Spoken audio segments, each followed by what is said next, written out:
Friends welcome to my channel विज्ञानी ma'am friends मु भाबुची आपण माने समस्ते बहुत भलरे थिबे फ्रेंड्स आज हमर डिस्कशन करिवार अछि आपण माने जो थियोरी क्लास को अपेक्षा करिथिले जाकी आपणकर सबुठु इंपोर्टेंट जो माने भी ओटीटी पेपर 1 दियंतु कि पेपर 2 दियंतु चाइल्ड डेवलपमेंट एंड पेडागोजी समस्त पई बहुत इंपोर्टेंट।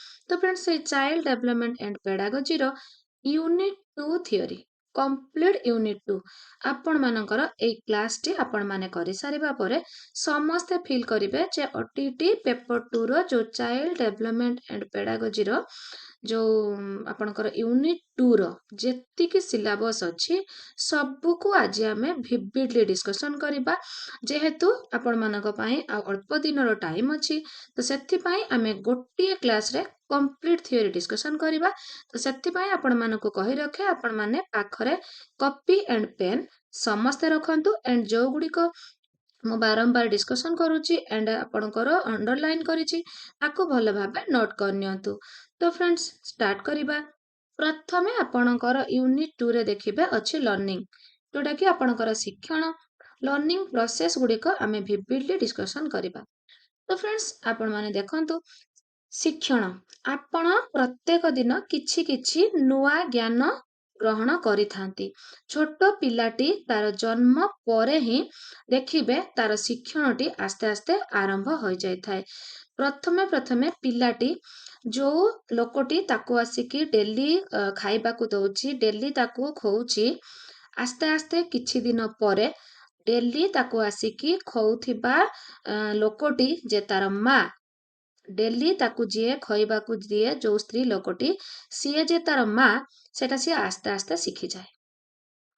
तेणु जे आपण ताकू भोक लागिले कांदे खुआइबा पाई जणे लोक ता पाखकू आसे परवर्ती समय रे ताकू नित्यदिन खोइबा को आसुथिबा लोकटी जे तार मा सीए जानी पारे।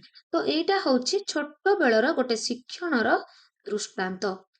तो एउटू आपण माने बुझी पारुथिबे केमिति पिलाटी शिखे कालक्रमे शिशु आस्ते आस्ते आस्ते आस्ते नुआ जिनस शिखे जेमिति आपणकर धरिकी ठिया होतुबो पड़ीजिबो पुणी धरिकी ठिया हबो चालिबो दौड़िबो। तो एगुड़िक सबु शिक्षण कि नुहे सबु शिक्षण अनेक नुआ नुआ कथा से आस्ते आस्ते शिखे। अन्य अर्थरे कहिबाकू गले जेउ प्रक्रिया द्वारा शिशु अधिक तथ्य ग्रहण करे बा ज्ञान आहरण करे ताकू शिक्षण कुआ जाए। जेउ प्रक्रिया द्वारा शिशु अधिक तथ्य ग्रहण कला ज्ञान आहरण कला ताकू आमे शिक्षण बोली कहिले। बही पढ़ापढ़ी करिबा लेखालेखी करिबा विभिन्न गाणितिक पद्धति जानिबा परिवेश संबंध रे तथ्य संग्रह करिबा विभिन्न कौशल को आयत्त करिबा केवल आयत्त करिबा शिखिबा नुहे फ्रेंड्स ताकू दैनंदिन जीवन रे प्रयोग मध्य करिबा। तो एगुडी कहउची गोटे गोटे शिक्षण रो उदाहरण। तो फ्रेंड्स ए जो शिक्षण गुडी को रहिला शिक्षण आपणकर पाठपढ़ा समय रे पिलाटी केउ माध्यम रे करिथाए प्रथमे तो छोट पिलाटी तार ओडिया भाषा हला कि इंग्लिश भाषा हला सबुकू से अनुकरण माध्यम रे बा इमिटेशन माध्यम रे ही शिखिथाए। देन आपणकर रहिला पर्यवेक्षण प्रयत्न प्रमाद तत्व परीक्षण आहरी आपणकर अनुभूति ये सब विभिन्न प्रकार माध्यम रे पिलाटी शिखिथाए एंड तार शिक्षणटी स्ट्रांग हेइथाए। नेक्स्ट देखिबा फ्रेंड्स एबे मु भाबुची आपण माने शिक्षण विषय रे एंड शिक्षण रो प्रोसेस विषय रे नॉलेज पाइथिबे। तो शिक्षण रो धारणा स्वरूप शिक्षण फल रे शिक्षार्थीर आचरण रे जेउ परिवर्तन होइथाए ताहा अपेक्षाकृत स्थायी होइथाए। शिक्षण फल रे शिक्षार्थीर जो आचरणगत परिवर्तन होइथाए मु आपण मानको आगुरु मध्य कहिथिली आपणकर आचरणगत परिवर्तन ही शिक्षण। उदाहरण स्वरूप जन्म समय रे पिलाटी निजर मातृभाषा जानि न थाए कथा कहि पारे नाही आस्ते आस्ते समय बढ़िबा सहित तार परिवार सदस्य सांगसाथी सह मिसी अनुकरण माध्यम रे मातृभाषा शुणिबा बुझिबा शिखिथाए कहिबा मध्य शिखिथाए। तो शिशुर ए जो परिवर्तन हैला यह स्थायी परिवर्तन अटे। शिक्षार्थीर मनोवृत्ति मनोभाव कृति और मूल्यबोधरे ଯେଉଁ ସ୍ଥାୟୀ ପରିବର୍ତ୍ତନ ହୋଇଥାଏ ତାହାକୁ ମଧ୍ୟ ଶିକ୍ଷଣ କୁହାଯାଏ। ମାନେ ସାଧାରଣତଃ ଶିକ୍ଷଣ ହେଉଛି ଆଚରଣଗତ ପରିବର୍ତ୍ତନ। ଏଣ୍ଡ ଆହୁରି ଆମେ ନେକ୍ସଟ ଯିବା এই ଆଚରଣଗତ ବିଷୟରେ ଡିସ୍କସନ କରିବା। ବ୍ଲେୟାର ଜନ୍ସ ଓ ସିଜସନଙ୍କ ମତରେ ଶିକ୍ଷଣର ଅର୍ଥ ଅନୁଭୂତି ମାଧ୍ୟମରେ ଆଚରଣଗତ ପରିବର୍ତ୍ତନ ଯାହାକି ପରବର୍ତ୍ତୀ କାଳରେ ବିଭିନ୍ନ ପରିସ୍ଥିତିରେ ସମ୍ମୁଖୀନ ହେବା ନିମନ୍ତେ ବ୍ୟକ୍ତିକୁ ସାହାଯ୍ୟ କରିଥାଏ। ମାତ୍ର ସବୁ ଆଚରଣଗତ ପରିବର୍ତ୍ତନ ଶିକ୍ଷଣ ନୁହେଁ। ତ ଏଇଠି ଆପଣମାନଙ୍କୁ ଗୋଟେ କଥା କହି ରଖେ, ଶିକ୍ଷଣର ଅର୍ଥ ଅନୁଭୂତି ମାଧ୍ୟମରେ ଯୋଉ ଆଚରଣଗତ ପରିବର୍ତ୍ତନ ହେଲା। ତ ଫ୍ରେଣ୍ଡସ୍, ଆଚରଣଗତ ପରିବର୍ତ୍ତନ ହିଁ ସମସ୍ତ ଆଚରଣଗତ ପରିବର୍ତ୍ତନ ଶିକ୍ଷଣ କିପରି ନୁହେଁ ଫ୍ରେଣ୍ଡସ୍, ଦେଖନ୍ତୁ ଯେତେବେଳେ ଜଣେ ମଦ୍ୟପ ବ୍ୟକ୍ତି ମଦ୍ୟପାନ କରିବା ପରେ ତାର ଆଚରଣର ପରିବର୍ତ୍ତନ ହୁଏ, ସେଇଟା କଣ ଶିକ୍ଷଣ କି? ଆଦୌ ବି ନୁହେଁ। ଯେତେବେଳେ ଆପଣ ବହୁତ ପରିଶ୍ରମ କରିକି କଣ୍ଟିନ୍ୟୁ ଟାୟାର୍ଡ ଫିଲ୍ କରନ୍ତି, କ୍ଳାନ୍ତି ଅନୁଭବ କରନ୍ତି, ସେଥିରେ ଆପଣଙ୍କର ବ୍ୟବହାରର ପରିବର୍ତ୍ତନ ହୁଏ, ତାହା କଣ ଶିକ୍ଷଣ କି? ଆଦୌ ବି ନୁହେଁ। ତ ସେଥିପାଇଁ କୁହାଯାଏ ଆଚରଣଗତ ପରିବର୍ତ୍ତନ ହିଁ ଶିକ୍ଷଣ, ବଟ୍ ସମସ୍ତ ଆଚରଣଗତ ପରିବର୍ତ୍ତନ ଶିକ୍ଷଣ ନୁହେଁ। ଏମିତି କ୍ୱେଶ୍ଚନ ଫ୍ରେଣ୍ଡସ୍ ପ୍ରିଭିୟସ୍ ଇୟରରେ ଆସିଛି, ଆପଣଙ୍କର ପଏଣ୍ଟ ଥିବ ଆଚରଣଗତ ପରିବର୍ତ୍ତନ ବିଷୟରେ, ଆପଣଙ୍କ ମନରେ ଆପଣ ରଖିଦେଇଥିବେ ଆଚରଣଗତ ପରିବର୍ତ୍ତନ ହିଁ ଶିକ୍ଷଣ, ବଟ୍ ଆପଣ ଯଦି ଭଲ ଭାବେ ବୁଝି ନଥିବେ, ଲର୍ଣ୍ଣିଂ କରିନଥିବେ ଯେ ସମସ୍ତ ଆଚରଣଗତ ପରିବର୍ତ୍ତନ ଶିକ୍ଷଣ ନୁହେଁ, ସେଠି ଏକ୍ଜାମରେ ଆପଣ କନଫ୍ୟୁଜ ହେବେ। ତ ଭଲ ଭାବେ ମନେ ରଖନ୍ତୁ, ପ୍ରତ୍ୟେକ ଆଚରଣଗତ ପରିବର୍ତ୍ତନ ଶିକ୍ଷଣ ନୁହେଁ, ବଟ୍ ଆଚରଣଗତ ପରିବର୍ତ୍ତନ ହିଁ ଶିକ୍ଷଣ। ଦେଖନ୍ତୁ, ମାନସିକ ଅବସାଦ ଫଳରେ ତଥା ନିଶାଦ୍ରବ୍ୟ ସେବନ କଲେ ଆମର ଯେଉଁ ଆଚରଣଗତ ପରିବର୍ତ୍ତନ ହୁଏ, ସେଗୁଡ଼ିକୁ ଆମେ କଣ ଶିକ୍ଷଣ ବୋଲି କହିପାରିବା କି? କହିପାରିବା ନାହିଁ। ଛିଙ୍କିବା, ହାଇ ମାରିବା, ଗରମ ପଦାର୍ଥରୁ ହାତ ଉଠାଇ ନେବା, ଆପଣଙ୍କୁ ଗୋଟେ ଧରନ୍ତୁ ଆପଣ କଢେଇଟେ କି ଯୋଉଥିରେ ଆପଣ ରୋଷେଇ କରୁଛନ୍ତି, ସେଟା ଆପଣଙ୍କର ଗରମ ହେଇଛି, ଆପଣ ଜାଣିନାହାନ୍ତି ଧରିନେଲେ, ଆପଣ ହାତଟେ ଟାଣି ଆଣିଲେ, ସେଠି ଆପଣଙ୍କର ଆଚରଣର ପରିବର୍ତ୍ତନ ହେଲା, ବଟ୍ ଏଇଟା କଣ ଶିକ୍ଷଣ କି? ଶିକ୍ଷଣ ନୁହେଁ। ତ ଏଗୁଡିକ ଆପେ ଆପେ ହେଇଯାଏ, ଏସବୁ ଶିଖିବାକୁ ପଡେ ନାହିଁ। ଅନ୍ୟ ପକ୍ଷରେ ଶିକ୍ଷଣ ଏକ ଆପେକ୍ଷିକ ସ୍ଥାୟୀ ପରିବର୍ତ୍ତନ, ଯାହାକି ଭବିଷ୍ୟତ ପରିସ୍ଥିତିର ମୁକାବିଲା କରିବା ପାଇଁ ଆପଣଙ୍କୁ ସାହାଯ୍ୟ କରେ। ଏହି ପରିବର୍ତ୍ତନ ଆପେ ଆପେ ସଂଗଠିତ ହୋଇପାରେ ନାହିଁ, ଏଟା ଆପଣଙ୍କୁ ଶିଖିବାକୁ ପଡେ। ଆପଣଙ୍କର ଶିକ୍ଷଣ ମାଧ୍ୟମରେ ଯେଉଁ ପରିବର୍ତ୍ତନ ଆସେ, ସେଟା ଆପଣଙ୍କର ଆପେ ଆପେ ହୁଏନି। ଯେମିତି ଆପଣ ଗରମ ପଦାର୍ଥରେ ହାତ ମାରିଲେ ହାତଟି ଆପଣ ହଠାତ୍ ଟାଣି ନେଲେ, ବଟ୍ ଶିକ୍ଷଣ ମାଧ୍ୟମରେ ଯାହା ହୁଏ ଆପଣଙ୍କର ଏଟା ହଠାତ୍ ହୁଏନି, ଆପଣ କ୍ରମାନ୍ୱୟରେ ଶିଖି ଶିଖି ଯାଆନ୍ତି। ଯେମିତି ପିଲାଟି ପାଖକୁ ବାରମ୍ବାର ଡେଲି ଯିଏ ଜଣେ ସ୍ତ୍ରୀ ଲୋକ ଖୋଇବାକୁ ଆସୁଛନ୍ତି, ତା ହସ କାନ୍ଦ ଦୁଃଖ ବୁଝୁଛନ୍ତି, ସିଏ ଯେ ତାର ମା, କ୍ରମାନ୍ୱୟରେ ସେ ଶିଖେ, ଗୋଟେ ଦିନରେ ସେ ଶିଖିଯାଏ ନାହିଁ। ତ ଏହା ଶିକ୍ଷଣଟି ପର୍ଯ୍ୟବେକ୍ଷଣ, ପରୀକ୍ଷଣ, ଅନୁଭୂତି, ଅଭ୍ୟାସ, ତାଲିମ ଦ୍ୱାରା ସଂଗଠିତ ହୁଏ। ଏହା ଉଦ୍ଦେଶ୍ୟମୂଳକ ଅଟେ। ଶିକ୍ଷଣଟି ଉଦ୍ଦେଶ୍ୟମୂଳକ ଅଟେ। ଶିକ୍ଷଣର ସ୍ୱରୂପ ଗୋଟି ଗୋଟି ଏବେ ଟିକେ ଆମେ ଡିସ୍କସନ କରିବା, ନଜର ପକେଇ ନବା। ଶିକ୍ଷଣ ଏକ ଜୀବନ ବ୍ୟାପୀ ପ୍ରକ୍ରିୟା। ଶିକ୍ଷଣ ଜନ୍ମ ଠାରୁ ଆରମ୍ଭ ହୋଇ ମୃତ୍ୟୁ ପର୍ଯ୍ୟନ୍ତ ଚାଲେ। ମୃତ୍ୟୁ ପର୍ଯ୍ୟନ୍ତ ଚାଲେ। ଆପଣ କଣ ଭାବିବେ ଆପଣଙ୍କର କିଛି ବୟସ ହେଇଗଲା ପରେ, 30 ବର୍ଷ 35 ବର୍ଷ ପରେ ଆପଣଙ୍କର କଣ ଶିକ୍ଷଣ ହବନି କି? ନିଶ୍ଚୟ। ପ୍ରତି ମୁହୂର୍ତ୍ତରେ ଗୋଟେ ଛୋଟ ପିଲା ପାଖରୁ ବି ଜଣେ ବଡ ଲୋକ ଶିଖନ୍ତି, ପ୍ରତି ସିଚୁଏସନରୁ ବି ଆପଣ ଶିଖନ୍ତି। ବହୁତ କିଛି ସିଚୁଏସନ ଏମିତି ଆସେ, ଆପଣ ବୟସ୍କ ହେଇଗଲେ, ବୃଦ୍ଧ ହେଇଗଲେ ବି ଗୋଟେ ଗୋଟେ ସିଚୁଏସନ ଆସିବ, ଆପଣଙ୍କୁ ଶିଖିବାକୁ ମିଳିବ। ତ ପ୍ରତି ମୁହୂର୍ତ୍ତରେ ଆପଣ ଶିଖନ୍ତି, ଶେଷ ସମୟ ପର୍ଯ୍ୟନ୍ତ ପ୍ରତି ସିଚୁଏସନ ଆପଣଙ୍କୁ କିଛି ନା କିଛି ଶିଖିବାକୁ ପଡେ। ସିଚୁଏସନରେ ଏମିତି କିଛି ସିଚୁଏସନ ଆସେ ଯୋଉଠି କି ଆପଣଙ୍କୁ ଫେଲୁଅର ମିଳିଥାଏ, ଆମକୁ ଫେଲୁଅର ଆମକୁ ହବାକୁ ପଡିଥାଏ, ଏଣ୍ଡ ସେଇ ଫେଲୁଅର ହିଁ ଆମକୁ କିଛି ଶିକ୍ଷା ଦେଇଥାଏ। ତ ଏହା କଣ ନିର୍ଦ୍ଦିଷ୍ଟ ବୟସ ପର୍ଯ୍ୟନ୍ତ ହୁଏ କି? ନା, ଜନ୍ମ ଠାରୁ ଆରମ୍ଭ ହୋଇ ମୃତ୍ୟୁ ପର୍ଯ୍ୟନ୍ତ ଚାଲେ। ଶିଖିବାର କୌଣସି ବି ସୀମା ନଥାଏ। ପ୍ରତି ମୁହୂର୍ତ୍ତରେ, ପ୍ରତି ପରିବେଶ ପରିସ୍ଥିତିରୁ ଆମେ ନୂଆ ନୂଆ କଥା ଶିଖିଥାଉ। ତେଣୁ ଶିକ୍ଷଣ ଏକ ଜୀବନ ବ୍ୟାପୀ ପ୍ରକ୍ରିୟା। ଶିକ୍ଷଣ ଏକ ଆଚରଣଗତ ପରିବର୍ତ୍ତନ। ଶିକ୍ଷଣ ଦ୍ୱାରା ଆଚରଣର ପରିବର୍ତ୍ତନ ହୋଇଥାଏ। ଦେଖନ୍ତୁ, ଗୋଟିଏ ପିଲା ବିଦ୍ୟାଳୟକୁ ଯିବା ଆଗରୁ ତାର ଯୋଉ ଆଚରଣ ରହିଥାଏ, ବିଦ୍ୟାଳୟକୁ ଯିବା ପରେ ଗୋଟେ ସିଷ୍ଟମ, ଗୋଟେ ଡିସିପ୍ଲିନରେ ଆସିବା ପରେ ତାର ଆଚରଣରେ ବହୁତ ପରିବର୍ତ୍ତନ ଆସିଥାଏ। କିନ୍ତୁ ସବୁ ଆଚରଣଗତ ପରିବର୍ତ୍ତନ ନୁହେଁ। ଯେମିତି ଆପଣଙ୍କୁ ଏବେ ଉଦାହରଣ ଦେଲି, ଆପଣଙ୍କର ନିଶାଦ୍ରବ୍ୟ ହେଲା କି କ୍ଳାନ୍ତି ହେଲା କି ମେଡିସିନ ଖାଇବା ପରେ ହେଲା, ତ ସମସ୍ତ ଆଚରଣଗତ ପରିବର୍ତ୍ତନ ଶିକ୍ଷଣ ନୁହେଁ। ଶିକ୍ଷଣ ଏକ ଉଦ୍ଦେଶ୍ୟପୂର୍ଣ୍ଣ କାର୍ଯ୍ୟ। ଶିକ୍ଷଣ ସବୁବେଳେ ଉଦ୍ଦେଶ୍ୟ ଭିତ୍ତିକ। ଅନୁଭୂତି ସଂଗ୍ରାହକ। ପ୍ରତି ମୁହୂର୍ତ୍ତରେ ଆପଣଙ୍କର ଅନୁଭୂତି, ନୂଆ ଅନୁଭୂତି ମିଳୁଛି। ଆଚରଣ ପ୍ରବର୍ତ୍ତକ, ବିକାଶ ମୂଳକ। ପ୍ରତି ୱାର୍ଡ ମନେ ରଖିବେ ଫ୍ରେଣ୍ଡସ୍। ଆସିଯିବ ଶିକ୍ଷଣ ବିକାଶ ମୂଳକ। ଆପଣଙ୍କର ଥିବ ଶିକ୍ଷଣ 4ଟା ପଏଣ୍ଟ ଦେଇଥିବ। ଶିକ୍ଷଣ ପରିପକ୍ୱତା ଭିତ୍ତିକ, ଶିକ୍ଷଣ ବିକାଶ ମୂଳକ, ଶିକ୍ଷଣ କ୍ରିୟାଶୀଳ, ତଳେ ଦେଇଥିବ 4th ପଏଣ୍ଟଟା ଉପରୋକ୍ତ ସମସ୍ତ। ତ ଆପଣ ସିନା ଏଇ ଯୋଉ ଶବ୍ଦ ଗୁଡିକ ଭଲ ଭାବେ ମନେ ରଖିଲେ ଆପଣ କରିପାରିବେ, ତ ଏଗୁଡିକ ଭଲ ଭାବେ ମନେ ରଖନ୍ତୁ।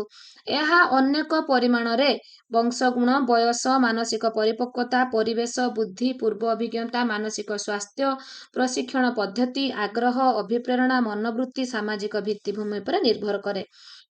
ଦେଖନ୍ତୁ ଫ୍ରେଣ୍ଡସ୍, ବଂଶ ଗୁଣ ମଧ୍ୟ ପିଲାକୁ ଶିକ୍ଷଣ ଦେଇଥାଏ। ତାର ବାପା, ତାର ପୂର୍ବପୁରୁଷଙ୍କ ପାଖରୁ ଆସିଥିବା ବଂଶ ଗୁଣ।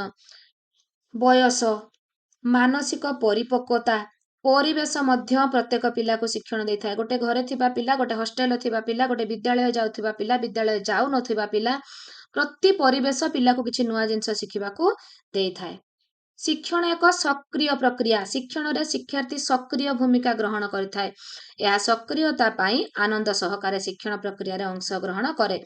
ଯୋଉ ଶିକ୍ଷଣରେ ସକ୍ରିୟତା ନଥାଏ, ନିଷ୍କ୍ରିୟତା ଥାଏ, ସେଟା ପିଲାମାନଙ୍କର ଭଲ ଶିକ୍ଷଣ ହେଇପାରେ ନାହିଁ।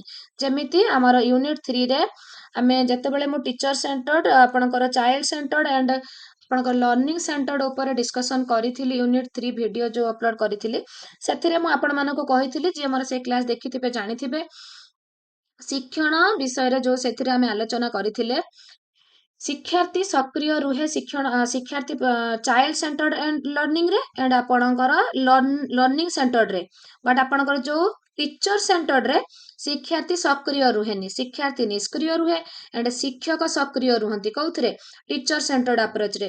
ଶିକ୍ଷକ ତାଙ୍କର ଗୋଟେ ଉଦ୍ଦେଶ୍ୟ ଗୋଟେ ଷ୍ଟିକ୍ କରିକି ନେଇକି ଆସିଥିବେ, ସେଇଟାକୁ ପଢେଇବେ ବହି ଧରିକି, ତାଙ୍କର ଉଦ୍ଦେଶ୍ୟ ସାରିଦେବେ, ଚାଲିଯିବେ। ପିଲାମାନେ କଣ ବୁଝନ୍ତୁ କି ନ ବୁଝନ୍ତୁ, ସକ୍ରିୟ ହେଲେ କି ନିଷ୍କ୍ରିୟ ହେଲେ, ସେଥିରେ କିଛି ବି ଶିକ୍ଷକଙ୍କର ନେଣ ଦେଣ ନଥାଏ। ତ ଫ୍ରେଣ୍ଡସ୍, ତ ଯୋଉଥିରେ ଶିକ୍ଷାର୍ଥୀ ସକ୍ରିୟ ରହିବନି, ଶିକ୍ଷଣ ପ୍ରକ୍ରିୟାଟି ସକ୍ରିୟ ନୁହେଁ, ସେଇଠି କଣ ପିଲାଟି ଭଲ ଭାବେ ଶିଖିପାରିବ କି? ଆଦୌ ବି ନୁହେଁ। କୌଣସି ନୂଆ ଜିନିଷ ଶିଖେଇବାକୁ ହେଲେ ଶିକ୍ଷଣ ପ୍ରକ୍ରିୟାଟି ସକ୍ରିୟ ହେବା ଆବଶ୍ୟକ।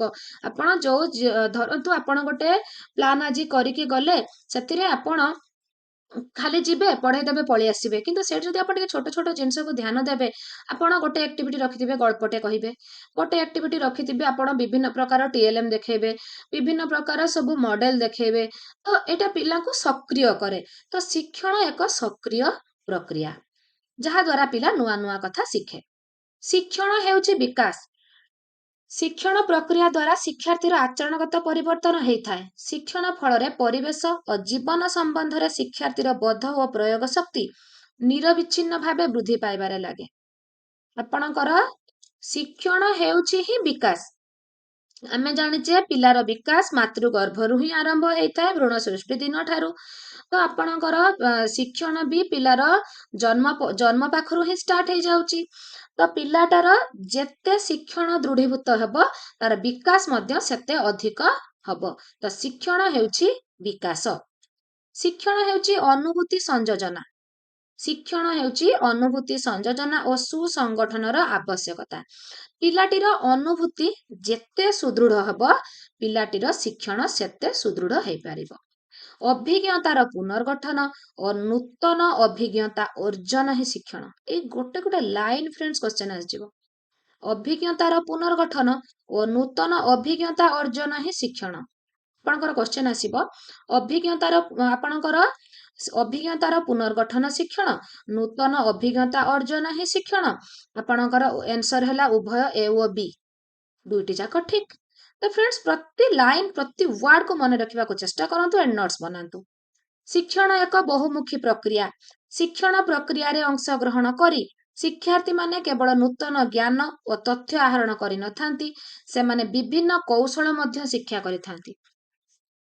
ପିଲାମାନେ କେବଳ କଣ ଶିକ୍ଷଣ ପ୍ରକ୍ରିୟାର ନୂତନ ତଥ୍ୟ ଗ୍ରହଣ କରିଥାନ୍ତି କି? ନା, ପିଲାଟି ତାର ପରିବେଶରୁ ଶିଖିଥାଏ, ବିଭିନ୍ନ ପ୍ରକାର କୌଶଳ ମାଧ୍ୟମରେ ଶିଖିଥାଏ, କେବଳ ପ୍ରତ୍ୟକ୍ଷ ନୁହେଁ ପରୋକ୍ଷ ମାଧ୍ୟମରେ ବି ଶିଖିଥାଏ, ବିଭିନ୍ନ ପଦ୍ଧତି ମାଧ୍ୟମରେ ଶିଖିଥାଏ। ଆପଣଙ୍କର ସମସ୍ୟା ସମାଧାନ ହେଲା, ତାର ମୂଲ୍ୟବୋଧର ବିକାଶ ହେଲା, ଶିକ୍ଷଣ ଶୈଳୀ ହେଲା, ବିଭିନ୍ନ ପ୍ରକାର ପିଲା ଶିଖୁଥିବାରୁ ଶିକ୍ଷଣ ଏକ ବହୁବିଧ ବିଶିଷ୍ଟ ପ୍ରକ୍ରିୟା, ବହୁ ଦିଗ ବିଶିଷ୍ଟ ପ୍ରକ୍ରିୟା। ଆପଣ ଏଇ ଯୋଉ ପଏଣ୍ଟ ଗୁଡିକ ବି କହୁଛି ନା, ଏଇ ପଏଣ୍ଟ ଗୁଡିକ ବି ଇମ୍ପୋର୍ଟାଣ୍ଟ। ଆପଣଙ୍କର ଥିବ ଶିକ୍ଷଣ ଏକ ସ୍ୱ ଅଭିଜ୍ଞତା ଭିତ୍ତିକ ପ୍ରକ୍ରିୟା, ଶିକ୍ଷଣ ହେଉଛି ଉପଯୋଜନ, ଶିକ୍ଷଣ ପ୍ରତ୍ୟକ୍ଷ ଦ୍ରଷ୍ଟ୍ୟ ନୁହେଁ, ଉପରୋକ୍ତ ସମସ୍ତ ଶିକ୍ଷଣର ସ୍ୱରୂପ।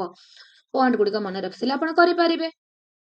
ତ ସ୍ୱ ଅଭିଜ୍ଞତା ଭିତ୍ତିକ ଶିକ୍ଷଣ ନିଜର ଅଭିଜ୍ଞତା ଉପରେ ହିଁ ପର୍ଯ୍ୟବେସିତ। ପିଲାଟିର ଅଭିଜ୍ଞତା ଯେତେ ଅଧିକ ତାର ଶିକ୍ଷଣ ସେତେ ଦୃଢ। ଆପଣ ଯଦି ଅଭିଜ୍ଞତା ଜଣଙ୍କର ନଥିବ ତାହେଲେ ତାର ଶିକ୍ଷଣ ମଧ୍ୟ ଭଲ ହେଇପାରିବ ନାହିଁ। ଆପଣଙ୍କର ପିତାମାତା ବା ଶିକ୍ଷକ ଶିଶୁକୁ ଯାହା କହିଥାନ୍ତି ବା ଶିଶୁ ପାଇଁ ଯାହା କରିଥାନ୍ତି ତାହା ଫଳରେ ଶିକ୍ଷଣ ସମ୍ଭବ ହୁଏ ନାହିଁ। ଶିଶୁ ସ୍ୱତଃସ୍ଫୂର୍ତ୍ତ ଭାବେ ଶିକ୍ଷଣ ପ୍ରକ୍ରିୟାରେ ଅଂଶଗ୍ରହଣ କରି ଯେଉଁ ଅଭିଜ୍ଞତା ହାସଲ କରେ ତାହା ହିଁ ଶିକ୍ଷଣ। ଏଇଠି ଗୋଟେ ଉଦାହରଣ ମୁଁ ଆପଣଙ୍କୁ ଦଉଛି। ଆପଣଙ୍କୁ ଶିକ୍ଷକ ଯିବେ ଶିକ୍ଷକ କୈନ୍ଦ୍ରିକ ଶିକ୍ଷାଦାନରେ ତାଙ୍କର ପଢେଇବାର ଥିବ, ଧରନ୍ତୁ ଗୋଟିଏ ଉଦ୍ଭିଦର ବିଭିନ୍ନ ପାର୍ଟ ବିଷୟରେ ଜଣେଇବେ।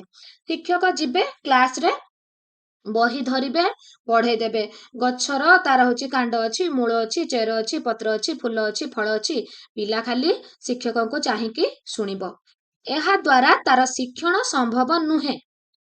ବଟ୍ ଯଦି ଶିକ୍ଷକ ଗୋଟେ ଗଛ, ଛୋଟ ଗଛଟେ ନେଇକି ଯିବେ ଯୋଉଥିରେ ତାଙ୍କର ହଉଛି ଛୋଟ ଗଛର ଚିତ୍ରଟେ ନେବେ, ଯାହାର କି ପତ୍ର ଫୁଲ ଫଳ ସବୁ ଦର୍ଶା ଯାଇଥିବ।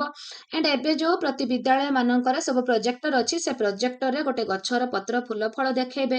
ଏଣ୍ଡ ଆହୁରି ଅଧିକ ଦୃଢୀଭୂତ କରିବା ପାଇଁ ବିଦ୍ୟାଳୟ ପରିବେଶରେ ନେଇକି ଯଦି ଗୋଟେ ଗଛର ପତ୍ର ଫୁଲ ଫଳ ଚେର କାଣ୍ଡ ଦେଖେଇବେ, ତାହେଲେ ଆପଣ ନିଜେ ଭାବିଲେ କାହା ଦ୍ୱାରା ଶିକ୍ଷଣ ସମ୍ଭବ ହେଇପାରିବ? ଶିକ୍ଷକ ଖାଲି ଲେକ୍ଚର ଦେଲେ ସମ୍ଭବ ହେଇପାରିବ ନା ଆପଣଙ୍କର ପିଲାକୁ ଯଦି ଶିକ୍ଷଣ ପ୍ରକ୍ରିୟାରେ ଅଂଶଗ୍ରହଣ କରି ସ୍ପଣ୍ଟାନିୟସଲି ତାକୁ ଇନଭଲ୍ଭ କରିବେ ଅଭିଜ୍ଞତା ହାସଲରେ, ତାହେଲେ ଶିକ୍ଷଣ ହେଇପାରିବ। ଶିଶୁକୁ ସ୍ପଣ୍ଟାନିୟସଲି ଇନଭଲ୍ଭମେଣ୍ଟ କରିବାର ପରିବେଶ ଶିକ୍ଷକ ସୃଷ୍ଟି କଲେ ଏଣ୍ଡ ପ୍ରାକ୍ଟିକାଲ ଜିନିଷ ଦେଖେଇଲେ ତାର ଅଭିଜ୍ଞତାଟି ଦୃଢ ହେଇଥାଏ। ଏହା ଛଡା ପୂର୍ବ ପ୍ରସ୍ତୁତି, ପୂର୍ବ ଅଭିଜ୍ଞତା, ଆଗ୍ରହ, ଲକ୍ଷ୍ୟ ଶିକ୍ଷଣକୁ ମଧ୍ୟ ପ୍ରଭାବିତ କରେ। ଶିକ୍ଷଣ ପ୍ରତ୍ୟକ୍ଷ ଦ୍ରଷ୍ଟ ନୁହେଁ। ଶିକ୍ଷଣକୁ ପ୍ରତ୍ୟକ୍ଷ ଭାବେ ଦେଖି ହୁଏ ନାହିଁ, ଏହାକୁ ଅନୁଭବ କରି ହୁଏ। ଆପଣ ଗୋଟିଏ ପିଲାକୁ ଦେଖିଲେ, ଗୋଟେ ପିଲାକୁ ଦେଖିଲେ ଯିଏକି ବହୁତ ନଲେଜିୟସ୍, ତାକୁ କଣ ଆପଣ ଖାଲି ଏମିତି ଦେଖିକି ଜାଣିନେବେ କି? ତାର କାର୍ଯ୍ୟକଳାପରୁ ଆପଣ ସେ ଅନେକ କଥା ଜାଣିଛି ବୋଲି ଆପଣ ଜାଣିବେ। ତ ଶିକ୍ଷଣ ପ୍ରତ୍ୟକ୍ଷ ଦ୍ରଷ୍ଟ ନୁହେଁ, ସେଟା ହଉଛି ଆପଣ ତାର କାର୍ଯ୍ୟକଳାପରୁ ଷ୍ଟଡି କରିବେ ପିଲା କେତେ ବିକାଶ କରିଛି ବା କେତେ ଶିକ୍ଷଣ କରିଛି। ଶିକ୍ଷଣ ହେଉଛି ଉପଯୋଜନ। Adjustment is education. ଆପଣ ମାନେ ଯୋଉମାନେ ବି ଏଜୁକେସନ ପଢିଥିବେ ତାର ପ୍ରଥମ ଲାଇନ ଆସେ ଆଡଜଷ୍ଟମେଣ୍ଟ ଇଜ ଏଜୁକେସନ। ଆପଣଙ୍କର ହଉଛି ଆଡଜଷ୍ଟମେଣ୍ଟ କରିବା ଶିଖିବାଟା ହଉଛି ଶିକ୍ଷଣ। ଏଣ୍ଡ ଯାହାର ଶିକ୍ଷଣ ଅଛି ତାର ଆଡଜଷ୍ଟମେଣ୍ଟ ଅଛି। ଏଣ୍ଡ ଯିଏ ଆଡଜଷ୍ଟମେଣ୍ଟ କରିବା ଶିଖିଛି ସେ ପ୍ରତି ପରିବେଶରେ କିଛି ନୂଆ ନୂଆ କଥା ଶିଖେ। ପରିବର୍ତ୍ତନଶୀଳ ଦୁନିଆରେ ଖାପ ଖୁଆଇ ଚଳିବା ହେଉଛି ଶିକ୍ଷଣ। ପରିବର୍ତ୍ତନଶୀଳ ଦୁନିଆରେ ନିଜକୁ ଆଡଜଷ୍ଟ କରିକି ରହିବା ହିଁ ଶିକ୍ଷଣ। ଯଦି ପିଲାଟି ପ୍ରତି ପରିବେଶରେ ଆଡଜଷ୍ଟ କରିପାରୁନି ତାହେଲେ ସେ ନୂଆ ଜିନିଷ ଆଦୌ ବି ଶିକ୍ଷା କରିପାରିବ ନାହିଁ। ଦେନ୍ ଦେଖିବା ଫ୍ରେଣ୍ଡସ୍, ଶିକ୍ଷଣର ସଂଜ୍ଞା ଏଇଗୁଡିକ ପ୍ରାୟ ଅଧିକ ଏଇଟା ଆସେ ଅଭିଜ୍ଞତା ପ୍ରଶିକ୍ଷଣ ଦ୍ୱାରା ଆଚରଣଗତ ପରିବର୍ତ୍ତନ ଶିକ୍ଷଣ। ଗେଟ୍ସ କହିଥିଲେ ଭେରି ଭେରି ଇମ୍ପୋର୍ଟାଣ୍ଟ ମତ ଏଇଟା ହିଁ ଅଧିକାଂଶ ଟାଇମ ଆସେ। ଶିକ୍ଷଣ ପ୍ରଗତିଶୀଳ ଓ ପୁନର୍ବଳନ ଯୁକ୍ତ ବ୍ୟବହାର ଗ୍ରହଣ ପ୍ରକ୍ରିୟାଟା ସ୍କିନର କହିଥିଲେ।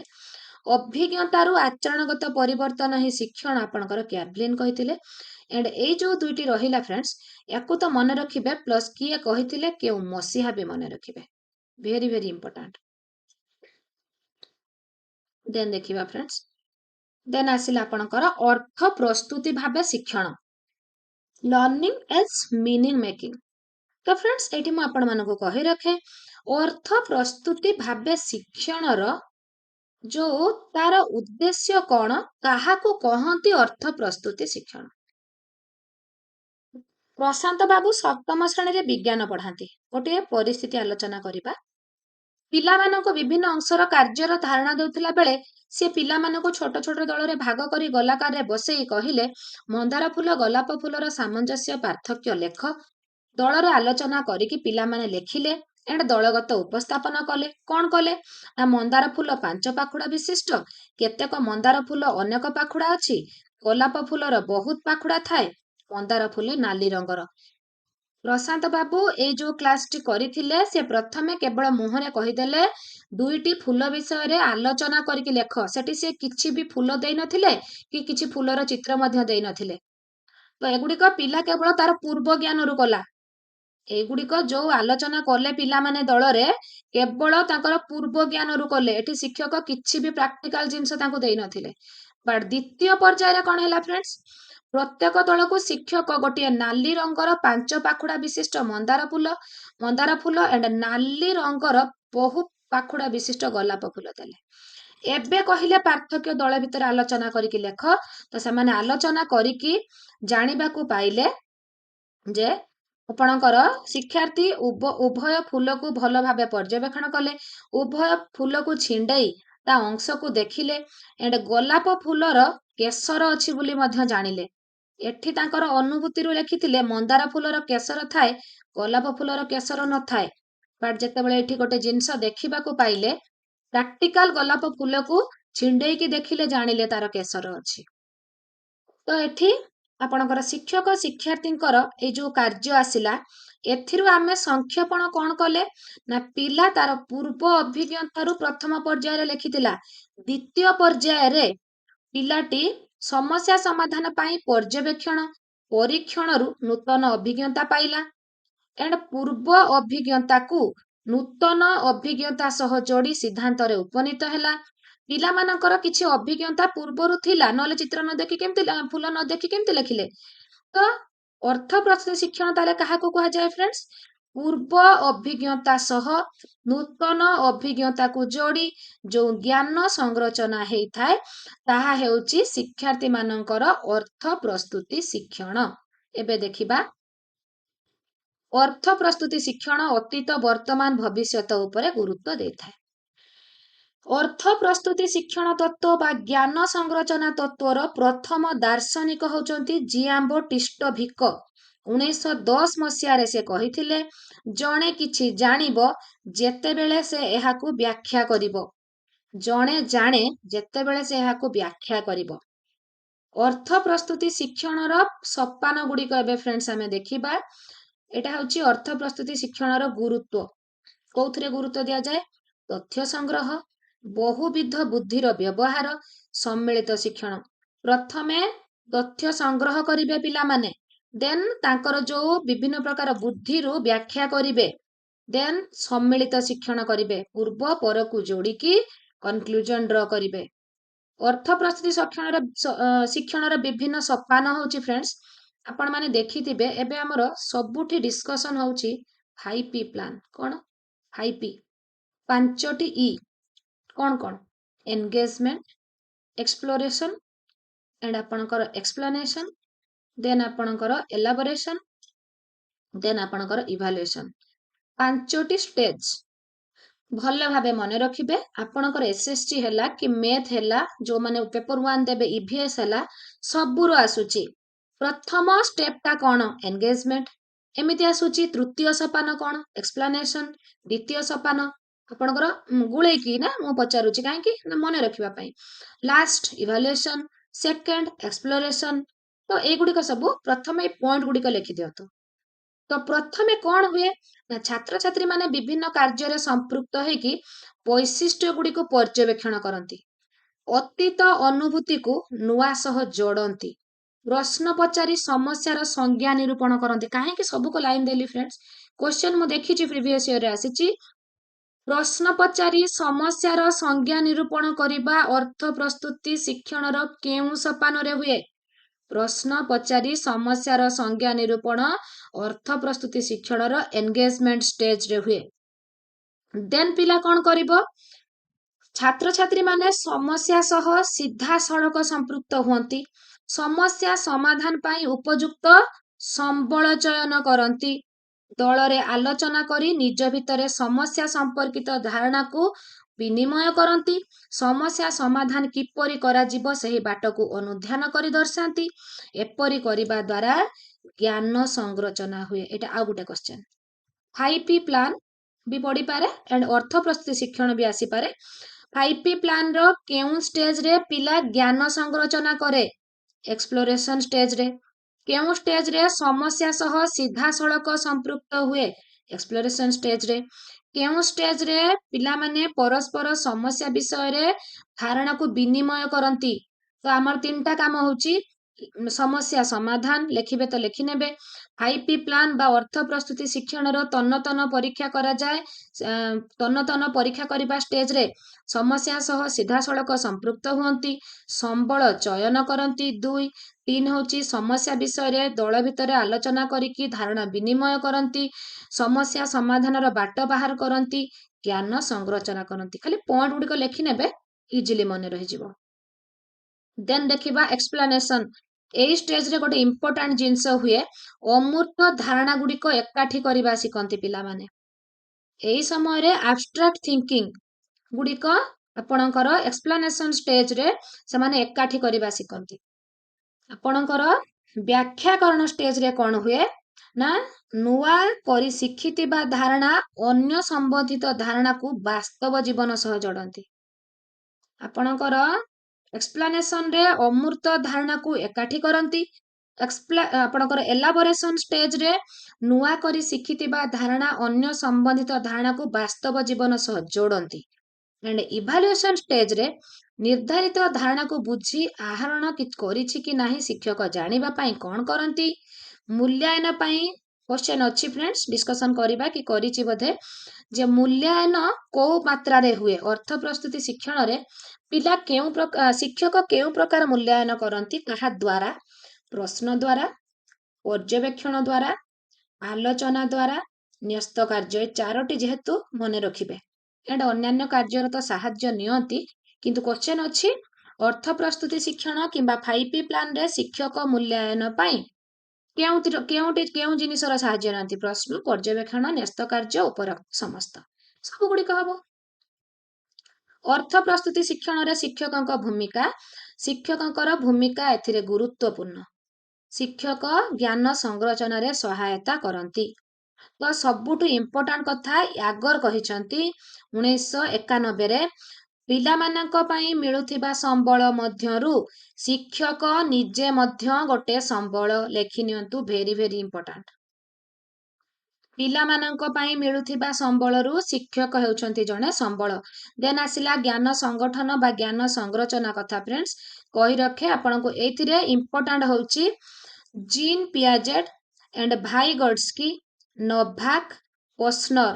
ଏମାନେ ହେଲେ ଜ୍ଞାନ ସଂରଚନା ପନ୍ଥାର 5ଟି ମୁଖ୍ୟ ଧାରଣା ଦର୍ଶେଇଛନ୍ତି। ଶିକ୍ଷାର୍ଥୀ ଜ୍ଞାନ ସଂରଚନା ସକ୍ରିୟ ହୋଇ କରେ। ଏହା କେବଳ ପରିବେଶରୁ ଯେ ଆହରଣ କରାଯିବ ସେମିତି କିଛି ନାହିଁ। ଏଥିରେ କ'ଣ ହୁଏ?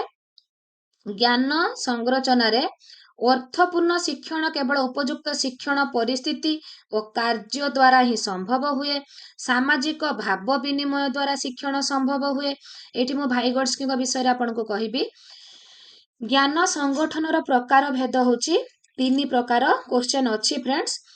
ବିଂଶ ଶତାବ୍ଦୀ, କେଉଁ ଶତାବ୍ଦୀରେ ଜ୍ଞାନ ସଂଗଠନର ପ୍ରକାର ଭେଦ ଆଲୋଚନା ହେଇଥିଲା? ବିଂଶ ଶତାବ୍ଦୀର ଦ୍ୱିତୀୟାର୍ଦ୍ଧରେ ଆଲୋଚନା ହୋଇଥିଲା। ସେମାନଙ୍କ ଭିତରୁ ମୌଳିକ ସଂଗଠନବାଦ, ସାମାଜିକ ସଂଗଠନବାଦ, ସାଂସ୍କୃତିକ ସଂଗଠନବାଦ ଅନ୍ୟତମ।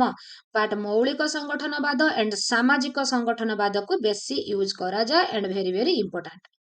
ମୌଳିକ ସଂଗଠନବାଦର ପ୍ରବର୍ତ୍ତକ ହେଉଛନ୍ତି ଆପଣଙ୍କର ଭନ୍ ଗ୍ଲାସରଫେଲ୍ଡ, ଯିଏକି ପିଆଜେଟ୍ଙ୍କର ବୌଦ୍ଧିକ ବିକାଶ ତତ୍ତ୍ୱକୁ ଆଧାର କରି ନିଜର ମୌଳିକ ସଂଗଠନବାଦ ତତ୍ତ୍ୱ ସେ ଦର୍ଶେଇଥିଲେ।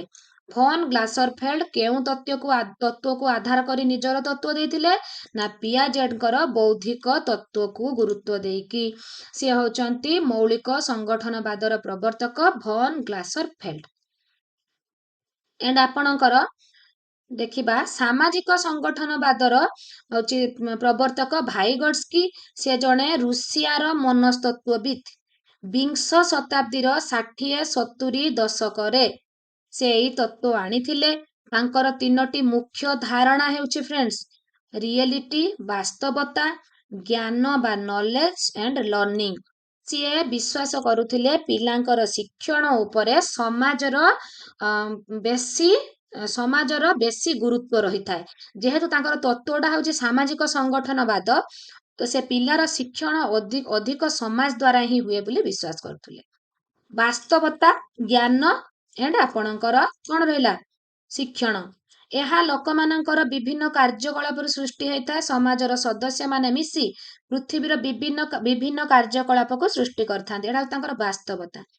ଜ୍ଞାନ ମନୁଷ୍ୟର ସାମାଜିକ, ସାଂସ୍କୃତିକ ତଥା ଅନ୍ୟାନ୍ୟ କାର୍ଯ୍ୟକଳାପରୁ ସୃଷ୍ଟି ହୋଇଥାଏ। ମନୁଷ୍ୟମାନେ ପରସ୍ପର ସହ, ପରିବେଶ ସହ କ୍ରିୟା ପ୍ରତିକ୍ରିୟା କରିକି ଜ୍ଞାନ ସୃଷ୍ଟି କରିଥାନ୍ତି। ଶିକ୍ଷଣ ହେଉଛି ଏକ ସାମାଜିକ ପ୍ରକ୍ରିୟା।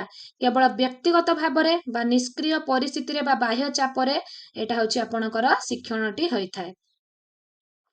ଜ୍ଞାନ ସଂରଚନାରେ ଶିକ୍ଷକ ହେଉଛନ୍ତି ଜଣେ ସହାୟକ, ଯୋଉଟା ଇମ୍ପୋର୍ଟାଣ୍ଟ ମୁଁ ସେଇଟା ଆପଣଙ୍କୁ କହୁଛି। ଏଣ୍ଡ ଆପଣଙ୍କର ବିଦ୍ୟାଳୟ ହେଉଛି ଗୋଟେ ଶିକ୍ଷଣ ସ୍ଥଳୀ। କ୍ୱେଶ୍ଚନ ଅଛି ଜ୍ଞାନ ସଂରଚନାରେ ଶିକ୍ଷକ ହେଲେ ସହାୟକ ଏଣ୍ଡ ଜ୍ଞାନ ସଂରଚନାରେ ବିଦ୍ୟାଳୟକୁ କୁହାଯାଇଛି କ'ଣ କୁହାଯାଇଛି? ଶିକ୍ଷଣ ସ୍ଥଳୀ କୁହାଯାଇଛି, ଲର୍ଣ୍ଣିଂ ପ୍ଲେସ୍। ଜ୍ଞାନ ସଂରଚନାରେ ଶିକ୍ଷକ ହେଲେ ସହାୟକ, ବିଦ୍ୟାଳୟ ହେଲା ଗୋଟେ ଶିକ୍ଷଣ ସ୍ଥଳୀ। ପର୍ଯ୍ୟବେକ୍ଷଣ ମାଧ୍ୟମରେ ଶିକ୍ଷଣ ଆମର ଲର୍ଣ୍ଣିଂ ଯୋଉ ସିଲାବସରେ ଅଛି ଆପଣଙ୍କର ଲର୍ଣ୍ଣିଂଟା କୋଉ ମାଧ୍ୟମରେ ହବ? ପର୍ଯ୍ୟବେକ୍ଷଣ, ଅନୁକରଣ, ପ୍ରଯତ୍ନ ପ୍ରମାଦ ସବୁ ତତ୍ତ୍ୱ ବିଷୟରେ ଅଛି। ଏଇଗୁଡ଼ିକୁ ଆମେ ଡିସ୍କସନ କରିବା। ପର୍ଯ୍ୟବେକ୍ଷଣ ମାଧ୍ୟମରେ ଶିକ୍ଷଣ ବସ୍ତୁ ବା ପରିବେଶକୁ ପ୍ରତ୍ୟକ୍ଷ ଦର୍ଶନ କରି ତାହା ଉପରେ ଧାରଣା ସୃଷ୍ଟି କରିବାକୁ ପର୍ଯ୍ୟବେକ୍ଷଣ କୁହାଯାଏ। ପର୍ଯ୍ୟବେକ୍ଷଣ ଦ୍ୱାରା ସିଧାସଳଖ ତଥ୍ୟ ସଂଗ୍ରହ କରାଯାଏ। ଆପଣଙ୍କର ଏଥିରୁ ପ୍ରକୃତ ଓ ପ୍ରାଞ୍ଜଳ ଧାରଣା ଆସିଥାଏ। ପିଲାକୁ ଗୋଟେ ଚିତ୍ର ଦେଖେଇବେ, ପିଲାକୁ ଚିତ୍ର ଗୋଟେ ଦେଖେଇକି ପର୍ଯ୍ୟବେକ୍ଷଣ କରେଇକି କରିବେ। ଆପଣ ଯେତେବେଳେ ପୃଥିବୀର ଧାରଣା ଅଷ୍ଟ୍ରେଲିଆର ଅବସ୍ଥିତି ବୁଝେଇବେ, ଆପଣ ଯଦି ପିଲାଟିକୁ ଗ୍ଲୋବଟିକୁ ପର୍ଯ୍ୟବେକ୍ଷଣ ନ କରେଇବେ ତ ପିଲାଟି କ'ଣ ଅଷ୍ଟ୍ରେଲିଆ ବିଷୟର ଧାରଣା ତାର ଅବସ୍ଥିତି ବୁଝିପାରିବ କି? କିମ୍ବା ଯେତେବେଳେ ଆପଣଙ୍କର ବିଦ୍ୟାଳୟ ପରିବେଶରୁ କିଛି ଦେଖେଇବାର ଅଛି, ନ ଦେଖେଇକି ଯଦି ଆପଣ କ୍ଲାସରେ ଖାଲି ସେମିତି ଗାଇ ଯିବେ, ସେଟା କ'ଣ ତାର ପର୍ଯ୍ୟବେକ୍ଷଣ ହେଲା କି? ହବନି। ପର୍ଯ୍ୟବେକ୍ଷଣ କଲେ ପିଲାର ଶିକ୍ଷଣଟି ଦୃଢ଼ ହୁଏ। ପର୍ଯ୍ୟବେକ୍ଷଣ ଲବ୍ଧ ଜ୍ଞାନ ଇନ୍ଦ୍ରିୟ ଆଧାରିତ ହୋଇଥିବାରୁ ଶିକ୍ଷଣ ପାଇଁ ଏହା ଗୁରୁତ୍ୱପୂର୍ଣ୍ଣ। ପର୍ଯ୍ୟବେକ୍ଷଣ ତତ୍ତ୍ୱର ପ୍ରବର୍ତ୍ତକ କ୍ୱେଶ୍ଚନ ଆସିଛି ବାନ୍ଦୁରା ଓ Walter, very very important friends. ପର୍ଯ୍ୟବେକ୍ଷଣ ହେଉଛି ଆପଣଙ୍କର କେତେ ପ୍ରକାର? 2 ପ୍ରକାର। ପର୍ଯ୍ୟବେକ୍ଷଣ ହେଉଛି 2 ପ୍ରକାର। ଗୋଟିଏ ହେଉଛି ପ୍ରତ୍ୟକ୍ଷ ପର୍ଯ୍ୟବେକ୍ଷଣ, ଆଉ ଗୋଟେ ହେଉଛି ପରୋକ୍ଷ ପର୍ଯ୍ୟବେକ୍ଷଣ।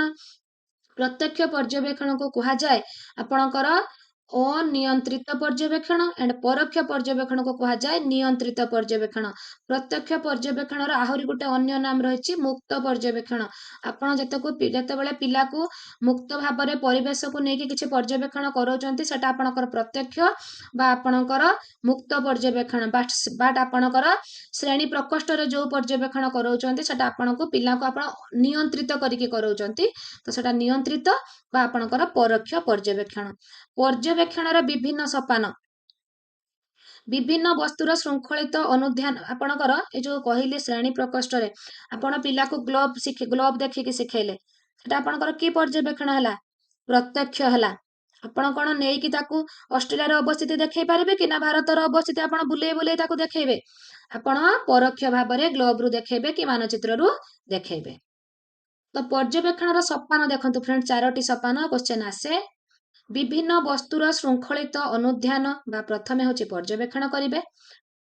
ଆପଣ ଗୋଟେ ପିଲାକୁ ପର୍ଯ୍ୟବେକ୍ଷଣ କରିବାକୁ ଚାହୁଁଛନ୍ତି, ତାର ପିଲାଟିର ବିହେଭ କିପରି, ପିଲାଟିର ସହଶୈକ୍ଷିକ କାର୍ଯ୍ୟକ୍ରମରେ ତାର ସମୟାନୁବର୍ତ୍ତିତା ଅଛି କି ନାହିଁ, ତାର ସାଙ୍ଗସାଥୀଙ୍କ ସହିତ ସିଏ ମେଳାପି କି ନୁହେଁ, ଦେଖିବା ପାଇଁ ଆପଣ ପ୍ରଥମେ କ'ଣ କରିବେ? ତାକୁ ଶୃଙ୍ଖଳିତ ଅନୁଧ୍ୟାନ କରିବେ ବା ପର୍ଯ୍ୟବେକ୍ଷଣ କରିବେ।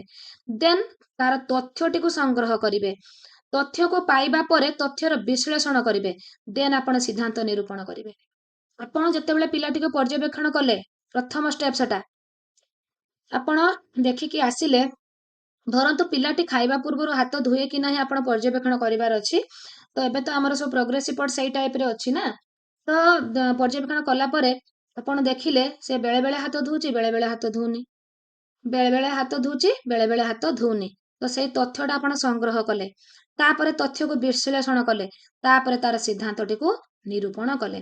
ଆଉ ଗୋଟେ କଥା କହି ରଖେ ଫ୍ରେଣ୍ଡସ୍, ପର୍ଯ୍ୟବେକ୍ଷଣ ବାବଦରେ ଇମ୍ପୋର୍ଟାଣ୍ଟ ରହୁଛି, ସବୁବେଳେ ପର୍ଯ୍ୟବେକ୍ଷଣ ଯଦି ଆପଣ ପର୍ଯ୍ୟବେକ୍ଷଣକାରୀ ଯିଏ ହଉଛନ୍ତି ଆପଣ ଯଦି ଯାହାକୁ ପର୍ଯ୍ୟବେକ୍ଷଣ କରୁଛନ୍ତି ଯଦି ସିଏ ନ ଜାଣିପାରେ ଆପଣ ତାକୁ ପର୍ଯ୍ୟବେକ୍ଷଣ କରୁଛନ୍ତି ବୋଲି, ତାହେଲେ ଆପଣ ସତ୍ୟ ହଉଛି ଆପଣଙ୍କର ଯୋଉ ସର୍ଭେ କରିଥିବେ ସେଟା ଠିକ ହବ।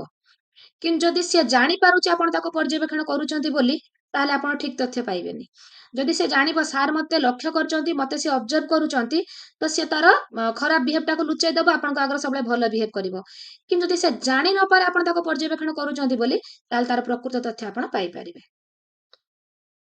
ପର୍ଯ୍ୟବେକ୍ଷଣ ମାଧ୍ୟମରେ ଶିକ୍ଷଣ ଆପଣଙ୍କର ସାଧାରଣ ପର୍ଯ୍ୟବେକ୍ଷଣ ଯୋଉଟା ମୁଁ ଆପଣଙ୍କୁ କହିଲି, ଆପଣଙ୍କର ହଉଛି ଗୃହ, ଖେଳ ପଡିଆ, ରାସ୍ତାଘାଟ, ସାଙ୍ଗସାଥି ମେଳରେ କିପରି ଆଚରଣ କରୁଛି, ତାର ପରିବେଶର ସେ କଣ କରୁଛି, ସେଇଟା ହଉଛି ଆପଣଙ୍କର ସାଧାରଣ ପର୍ଯ୍ୟବେକ୍ଷଣ। କିନ୍ତୁ ଆପଣଙ୍କର ନିୟନ୍ତ୍ରିତ ପର୍ଯ୍ୟବେକ୍ଷଣ ଯୋଉଟା ଆପଣ ଶ୍ରେଣୀ ପ୍ରକୋଷ୍ଠରେ କରିବେ, କୃତ୍ରିମ ପରିବେଶ ସୃଷ୍ଟି କରିକି ଶ୍ରେଣୀ ଗୃହ ହେଲା କି ଖେଳ ପଡିଆ, ସଭା ସମିତି, ପାଠାଗାର, ଏଗୁଡିକୁ ଯେତେବେଳେ ଆପଣ ଲକ୍ଷ୍ୟ କଲେ ପିଲାଟିକୁ ନିୟନ୍ତ୍ରିତ ପରିବେଶରେ ରଖିକି, ସେଇଟା ହଉଛି ଆପଣଙ୍କର ହେଲା ନିୟନ୍ତ୍ରିତ ପର୍ଯ୍ୟବେକ୍ଷଣ। ଅନୁକରଣ ମାଧ୍ୟମରେ ଶିକ୍ଷଣ, ଆମେ ଜାଣିଛୁ ଅନୁକରଣ କରିବା ଶିଶୁର ଗୋଟେ ସହଜାତ ପ୍ରବୃତ୍ତି। ପିଲା ପ୍ରଥମେ ଶିକ୍ଷଣ କରେ ଅନୁକରଣରୁ। ଅନୁକରଣ ହେଉଛି ଅନ୍ୟ ଜଣଙ୍କର ଅଭ୍ୟାସକୁ ଅବିକଳ ନକଲ କରିବା। ଅନୁକରଣ ଅର୍ଥ ହେଉଛି ଅନ୍ୟ ଜଣଙ୍କର ଅଭ୍ୟାସ କାର୍ଯ୍ୟକଳାପକୁ ଅବିକଳ ନକଲ କରିବା। କ୍ୱେଶ୍ଚନ ଅଛି ଅନୁକରଣର ଅର୍ଥ କଣ? ମନୁଷ୍ୟ ଏକ ସାମାଜିକ ପ୍ରାଣୀ ହିସାବରେ ବଞ୍ଚେ, ବଢେ, ଗୋଷ୍ଠୀଗତ ଜୀବନକୁ ଗୁରୁତ୍ୱ ଦିଏ।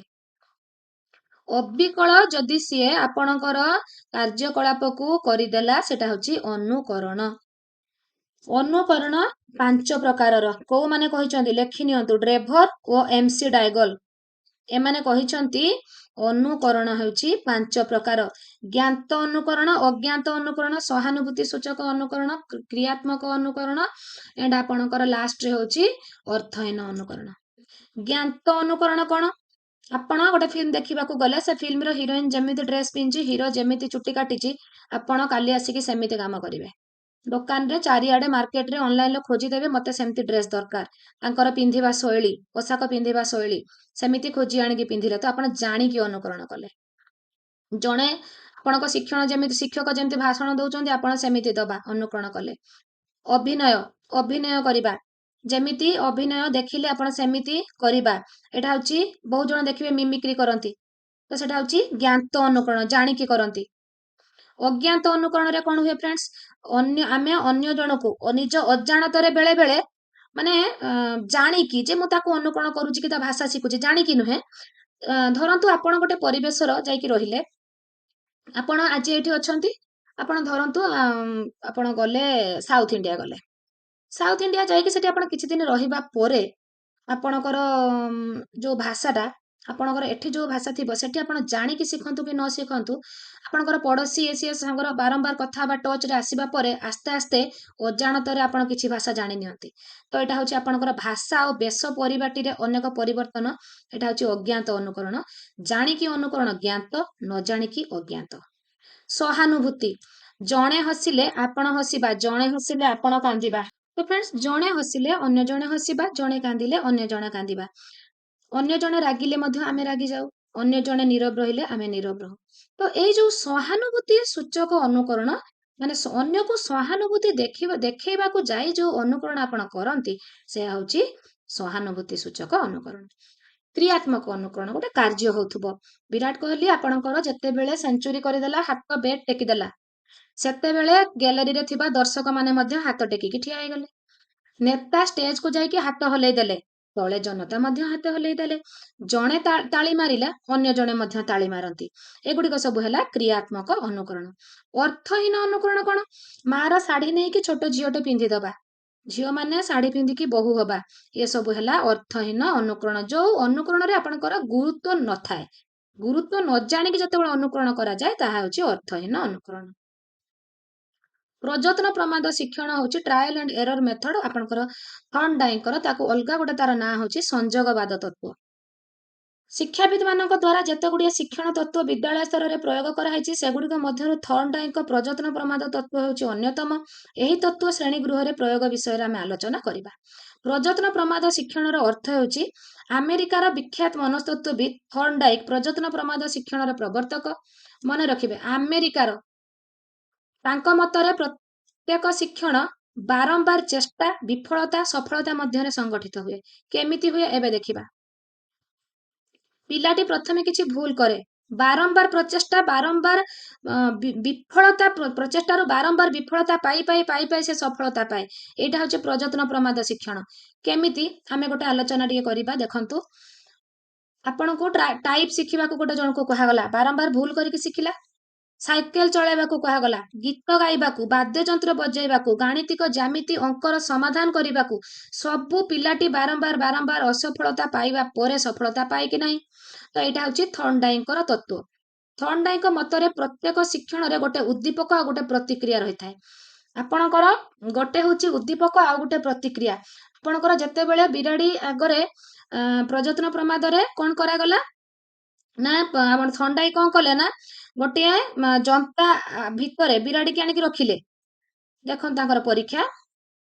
ଥର୍ନଡାଇକ ବିଭିନ୍ନ ପ୍ରକାର ଜନ୍ତା, ଅଙ୍କା ବଙ୍କା ରାସ୍ତା ଥିବା ଗୋଟିଏ ବାକ୍ସ ମଧ୍ୟରେ 2 ଦିନ ଉପାସ ଥିବା ଗୋଟେ ବିରାଡିକି ଆଣିକି ରଖିଲେ। ଆଗରେ କିଛି ଛୋଟ ଛୋଟ ମାଛ ରଖିଦେଲେ ବାକ୍ସ ଆଗରେ। ବାକ୍ସରେ ଗୋଟିଏ ଦ୍ୱାର ଓ ଛିଟକିଣିଟିଏ ଥିଲା। ଛିଟକିଣି ମାଡ଼ିଲେ ଦ୍ୱାର ଖୋଲିବ ଓ ଖାଦ୍ୟ ମିଳିପାରିବ।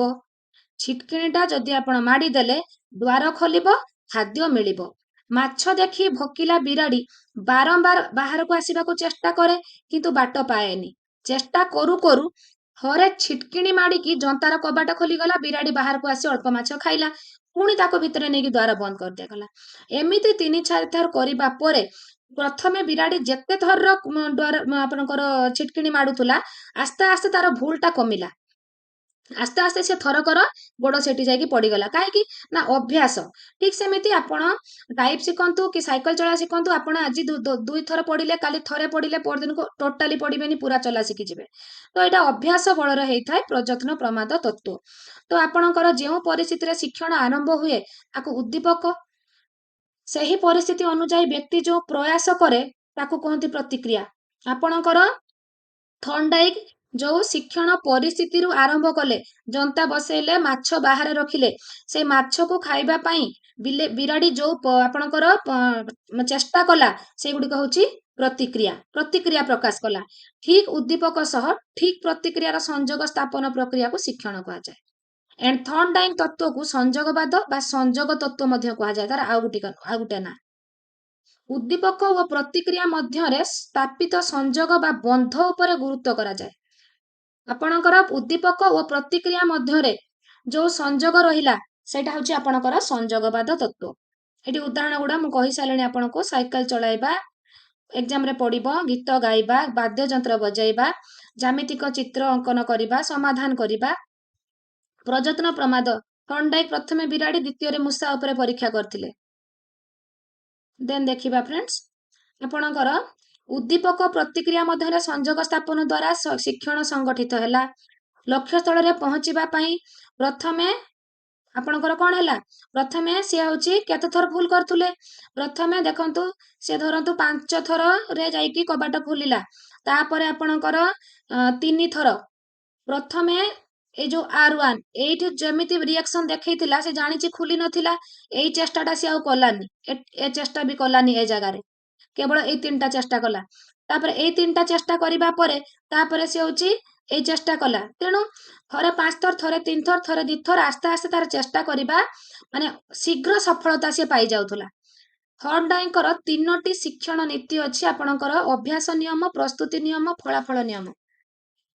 ବିଭିନ୍ନ ବାରମ୍ବାର ଅଭ୍ୟାସ ଦ୍ୱାରା ଉଦ୍ଦୀପକ ଏବଂ ପ୍ରତିକ୍ରିୟା ମଧ୍ୟରେ ସଂଯୋଗ ଦୃଢ ହୁଏ।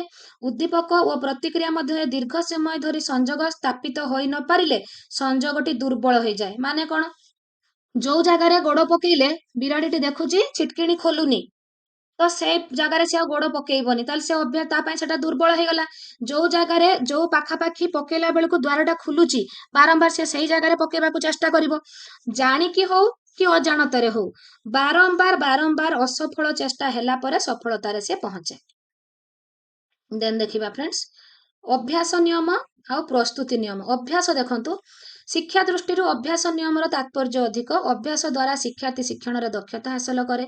पिलामानक आपण पुनरावृत्ति रिविजन पुनरालोचना करती कि नहीं, तो एगुड़िक सब अभ्यास नीति रे जाए। लेखिबा पढ़िबा पद्य आवृत्ति करिबा चित्र आंकिबा पणिकिया अभ्यास करिबा ये सब आपणकर शैक्षिक तात्पर्य काहार आपणकर अभ्यास नियमर। प्रस्तुति नियम आपणकर थिला गोटे लाइन थिला hit the iron when it is hot. जेतेबेले आयरन लुहाटा गरम अच्छी सेतेबेले आघात करिबा। जेतेबेले पिलाटी पाठ पढ़िबा प्रस्तुत अच्छी सेतेबेले जदि आपण ताकू पढ़ेबे तार आपणक शिक्षण जेते फलप्रद हबो। पिला प्रस्तुत नथिले आपण पढ़ेइले आदौ भी फलप्रद हबनी। अंक पढ़िबाकू चाहू नथिबा पिलाकू बाध्य करी अंक शिखेइले से कदापि किछि करि परिबो नाही। शिक्षण तृप्तिकर न होई विरक्तिकर हबो, शिक्षण फलप्रद हबो नाही। तो जेतेबेले पिलाटी प्रस्तुत ताकू सेतेबेले शिखेइबे।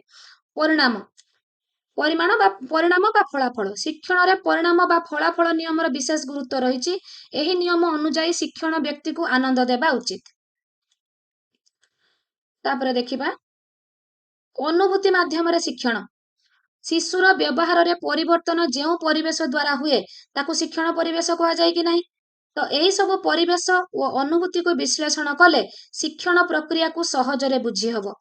हिलगार्ड को मतरे शिक्षण हेउची एक प्रक्रिया जहा द्वारा एक व्यक्ति परिवेश सह निज प्रतिक्रिया बल नूतन आचरण आहरण करे दीर्घस्थायी होई तार साधारण व्यवहार शैली को प्रभावित करिथा। तो फ्रेंड्स पिलाटी तार व्यवहार रे परिवर्तन विभिन्न परिवेश रे जो शिक्षा ग्रहण कला सेटा होची तार अनुभूति। अनुभूति माध्यम रे शिक्षण होची परिपक्वन। आपणकर परिवेश रु विभिन्न अनुभूति पिलार आसे। गृह विद्यालय हाट बजार मेला डाक्तर वास्तव अनुभूति से लक्ष्य करे। एई परिवेश रु वास्तव अनुभूति रु शिशु जहा शिखे ता दीर्घस्थायी। आपणकर पिलार परिपक्वता फल रे अनुभूति रु शिखिबा शैली कार्यकलाप रे तारतम्य देखा जाए। परिभ्रमण पिला जेतेबेले park museum radio studio Doordarshan post office को नेकी ताको आपण शिखेइबे तार अनुभूति स्ट्रांग हुए। पर्यवेक्षण माध्यम रे शिक्षण मध्य तार शिक्षणटी दृढ़ीभूत होइथाय। पर्यवेक्षण माध्यम रे निज आखि रे देखिकी शिखिले। चरित्र अभिनय जेतेबेले आपण ताको अभिनय करैकी शिखेइबे। गोटे आपण जेतेबेले जो नाटक आपण 6, 7, 8 रे जो एकांकिका गुड़िक अच्छी से गुड़िक जदि आपण चरित्र अभिनय करेबे पिलांकू जे तू एई होची एक्टिंग टा करिवु तू एई एक्टिंग टा करिवु। अष्टम श्रेणी रे जो आपणकर धरंतु सोना नेउल अच्छी सोना सोना बापा सोना माँ सब जो अछंती गोटे पिला कहबे तू सोना हो आ जन को कहबे तू बापा हो आ जन कहबे तू माँ हो ब्राह्मण हो एमिति जो सब कहिबे होची एई गुड़िक हबा द्वारा तो सेमानकर प्रैक्टिकल नॉलेज आसीबो प्रैक्टिकल अनुभूति आसीबो चरित्र अभिनय द्वारा। परिपक्वन बा मेच्योरिटी शिशु शरीर अंग प्रत्यंग इंद्रिय गुड़िकर विकास रे परिपक्वता प्रकाश करिथाय। अन्य अर्थरे कहिले प्राणीर शारीरिक अभिवृद्धि और परिपुष्टिर पूर्णांग करण धारा को परिपक्वन बा परिणत अवस्था कहा जाए। बोगी और हंट को मतरे विभिन्न बयस रे विभिन्न क्षेत्र रे व्यक्तिर पारदर्शिता प्रदर्शन करबा ही परिपक्वता। नाटा खाली मन रखिबे फ्रेंड्स एटा आसे परिपक्वता विषय रे मत किए दिथिले बोगी और हंट। आ गोटे पड़िबो परिपक्वता एक स्वाभाविक प्रक्रिया। उदाहरण सब शिशु जेतेबेले प्रथम करी चालिबा आरंभ करे तार शरीर अवयव स्नायु गुड़िकर परिपक्वता आसीथाय। एहा छड़ा एक निर्दिष्ट बयस रे शिशु पेटेई पारे बसी पारे गुरुंडी पारे ठिया हेई पारे। स्वर जंत्र परिपक्वता न आसिला पर्यंत पिला कथा कहि पारेनी। तो एई गुड़िक सबु तार परिपक्वतार गोटे गोटे आचरण परिपक्वनर। क्लांति रहित प्रफुल्लता क्लांति आपणकर फलप्रद शिक्षण पाई शिशुर मन सबले प्रफुल्ल रहिबो। जेतेबेले से क्लांति अनुभव बा आपण जे ताकू गोटे गीत कि गप कहिबे कि गोटे ताकू आपण प्रोजेक्टर रे गोटे नाच देखाई देबे देखिबे ता मन रे पुणी प्रफुल्लता आसी जिवो। तो पिला को आपण केबे क्लांत अनुभव करिबा को देबेनी सबले प्रफुल्ल करिकि रखिबा को चेष्टा करिवे। क्लांति 3 भाग रे विभक्त मांसपेशीय इंद्रिय संपर्कित मानसिक किंतु आपणकर जो मांसपेशीय और इंद्रिय संपर्कित को मिसई कि कर दिया गला शारीरिक क्लांति। एई दुईटा को मिसई कि शारीरिक एक दुई होची मानसिक। विभिन्न कार्य करिबा फल आम देह रे अनावश्यक विषाक्त द्रव्य सृष्टि हेई शारीरिक क्लांतिर कारण हुए। ଶାରୀରିକ କ୍ଳାନ୍ତି ମାନସିକ କ୍ଳାନ୍ତିର କାରଣ ହେଇଥାଏ। ଯୋଉଦିନ ଆପଣଙ୍କ ଦେହ ଭଲ ଲାଗୁନଥିବ ଦେଖିବେ ଆପଣଙ୍କ ମନ ବି ଭଲ ଲାଗିନଥାଏ। ତ ଆପଣଙ୍କର ଶାରୀରିକ କ୍ଳାନ୍ତି ଆସିଲେ ମାନସିକ କ୍ଳାନ୍ତି ଆସେ। ଦୁଇ ପ୍ରକାର କ୍ଳାନ୍ତି ସାମଗ୍ରିକ, ପରସ୍ପର ଠାରୁ କିନ୍ତୁ ଅଲଗା ନୁହନ୍ତି, ପରସ୍ପର ଜଡ଼ିତ। ଶାରୀରିକ କ୍ଳାନ୍ତି ମାନସିକ ଦକ୍ଷତାକୁ କମେଇ ଦିଏ। ଆପଣ ଯେତେବେଳେ ବହୁତ ଥକିଯିବେ ଆପଣ ମାଇଣ୍ଡ ବି ଆଉ ଷ୍ଟ୍ରଙ୍ଗ ରହିବ ନାହିଁ। ମାନସିକ କ୍ଳାନ୍ତି, ମାନସିକ କ୍ଳାନ୍ତି ବିଭିନ୍ନ କାରଣରୁ ସୃଷ୍ଟି ହୁଏ। ଏହା ପିଲାଠାରେ ବିରକ୍ତି ଭାବ ସୃଷ୍ଟି କରେ। ବିରକ୍ତି ଭାବ ଆସିଲେ ପିଲା କାମ କରିପାରିବ ନାହିଁ। ପୁନର୍ବଳନ, ଆପଣ ଯେତେବେଳେ ବିଦ୍ୟାଳୟ ସ୍ତରରେ ପ୍ରାୟ ଆପଣଙ୍କର ଏଫଏଲଏନ କ୍ଲାସରେ ପୁନର୍ବଳନ କାର୍ଯ୍ୟ ହୁଏ, ପ୍ରତିକାରମୂଳକ କାର୍ଯ୍ୟ ବ୍ୟବସ୍ଥା ପିଲାମାନଙ୍କୁ କୁହାଯାଉଛି ବାରମ୍ବାର ସେମାନଙ୍କୁ ପୁନର୍ବଳନ କର। ତ ଫ୍ରେଣ୍ଡସ୍, ପୁନର୍ବଳନଟା କ'ଣ ନା, ପୁନର୍ବଳନ ଆପଣ ଚାହୁଁଥିବା ବ୍ୟବହାରକୁ ବାରମ୍ବାର ପ୍ରଦର୍ଶନ କରି ଦୃଢ଼ୀକରଣ କରିବେ। ଆପଣ ବିଦ୍ୟାଳୟରେ FA1 କଲେ, ଫର୍ମେଟିଭ୍ ଆସେସମେଣ୍ଟ କଲେ, ଆପଣଙ୍କର FA1 ର ଯୋଉ ଉଦ୍ଦେଶ୍ୟ ଥିଲା ଦେଖିଲେ ବହୁତ ଜଣ ପିଲାଙ୍କ ପାଖରେ ଆପଣଙ୍କର ଫୁଲଫିଲ୍ ହେଇନାହିଁ, କିଛି ଜଣ ଅନଗ୍ରସର ହେଇକି ରହିଯାଇଛନ୍ତି। ତ ସେମାନଙ୍କୁ ଆପଣ ବାରମ୍ବାର ସେ ଉଦ୍ଦେଶ୍ୟଟିକୁ ଫୁଲଫିଲ୍ କରିବା ପାଇଁ ବାରମ୍ବାର ସେ ସମାନ ଉଦ୍ଦେଶ୍ୟ ପାଇଁ ବିଭିନ୍ନ ପ୍ରକାର ବ୍ୟବହାର ପ୍ରଦର୍ଶନ କରିବେ। ଆପଣ କ'ଣ କରିବେ? ବିଭିନ୍ନ ପ୍ରକାର ଅଧିକ ଆକ୍ଟିଭିଟି ସେମାନଙ୍କୁ ଦେବେ, ଅଧିକ TLM ୟୁଜ୍ କରିବେ। ସେମାନଙ୍କୁ ଯୋଉ ଏଇ ବାରମ୍ବାର ସେମାନଙ୍କ ପାଇଁ ଯୋଉ ନୂଆ ନୂଆ କାର୍ଯ୍ୟ ଆପଣ ପ୍ରଦର୍ଶନ କଲେ ତାକୁ କୁହାଯାଏ ଆପଣଙ୍କର ପୁନର୍ବଳନ ପ୍ରକ୍ରିୟା।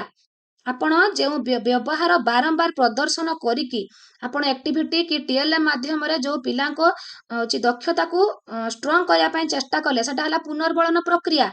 ଯାହା ଦ୍ୱାରା ଆପଣ କଲେ ସେଟା ହଉଛି ପୁନର୍ବଳନ କାରକ।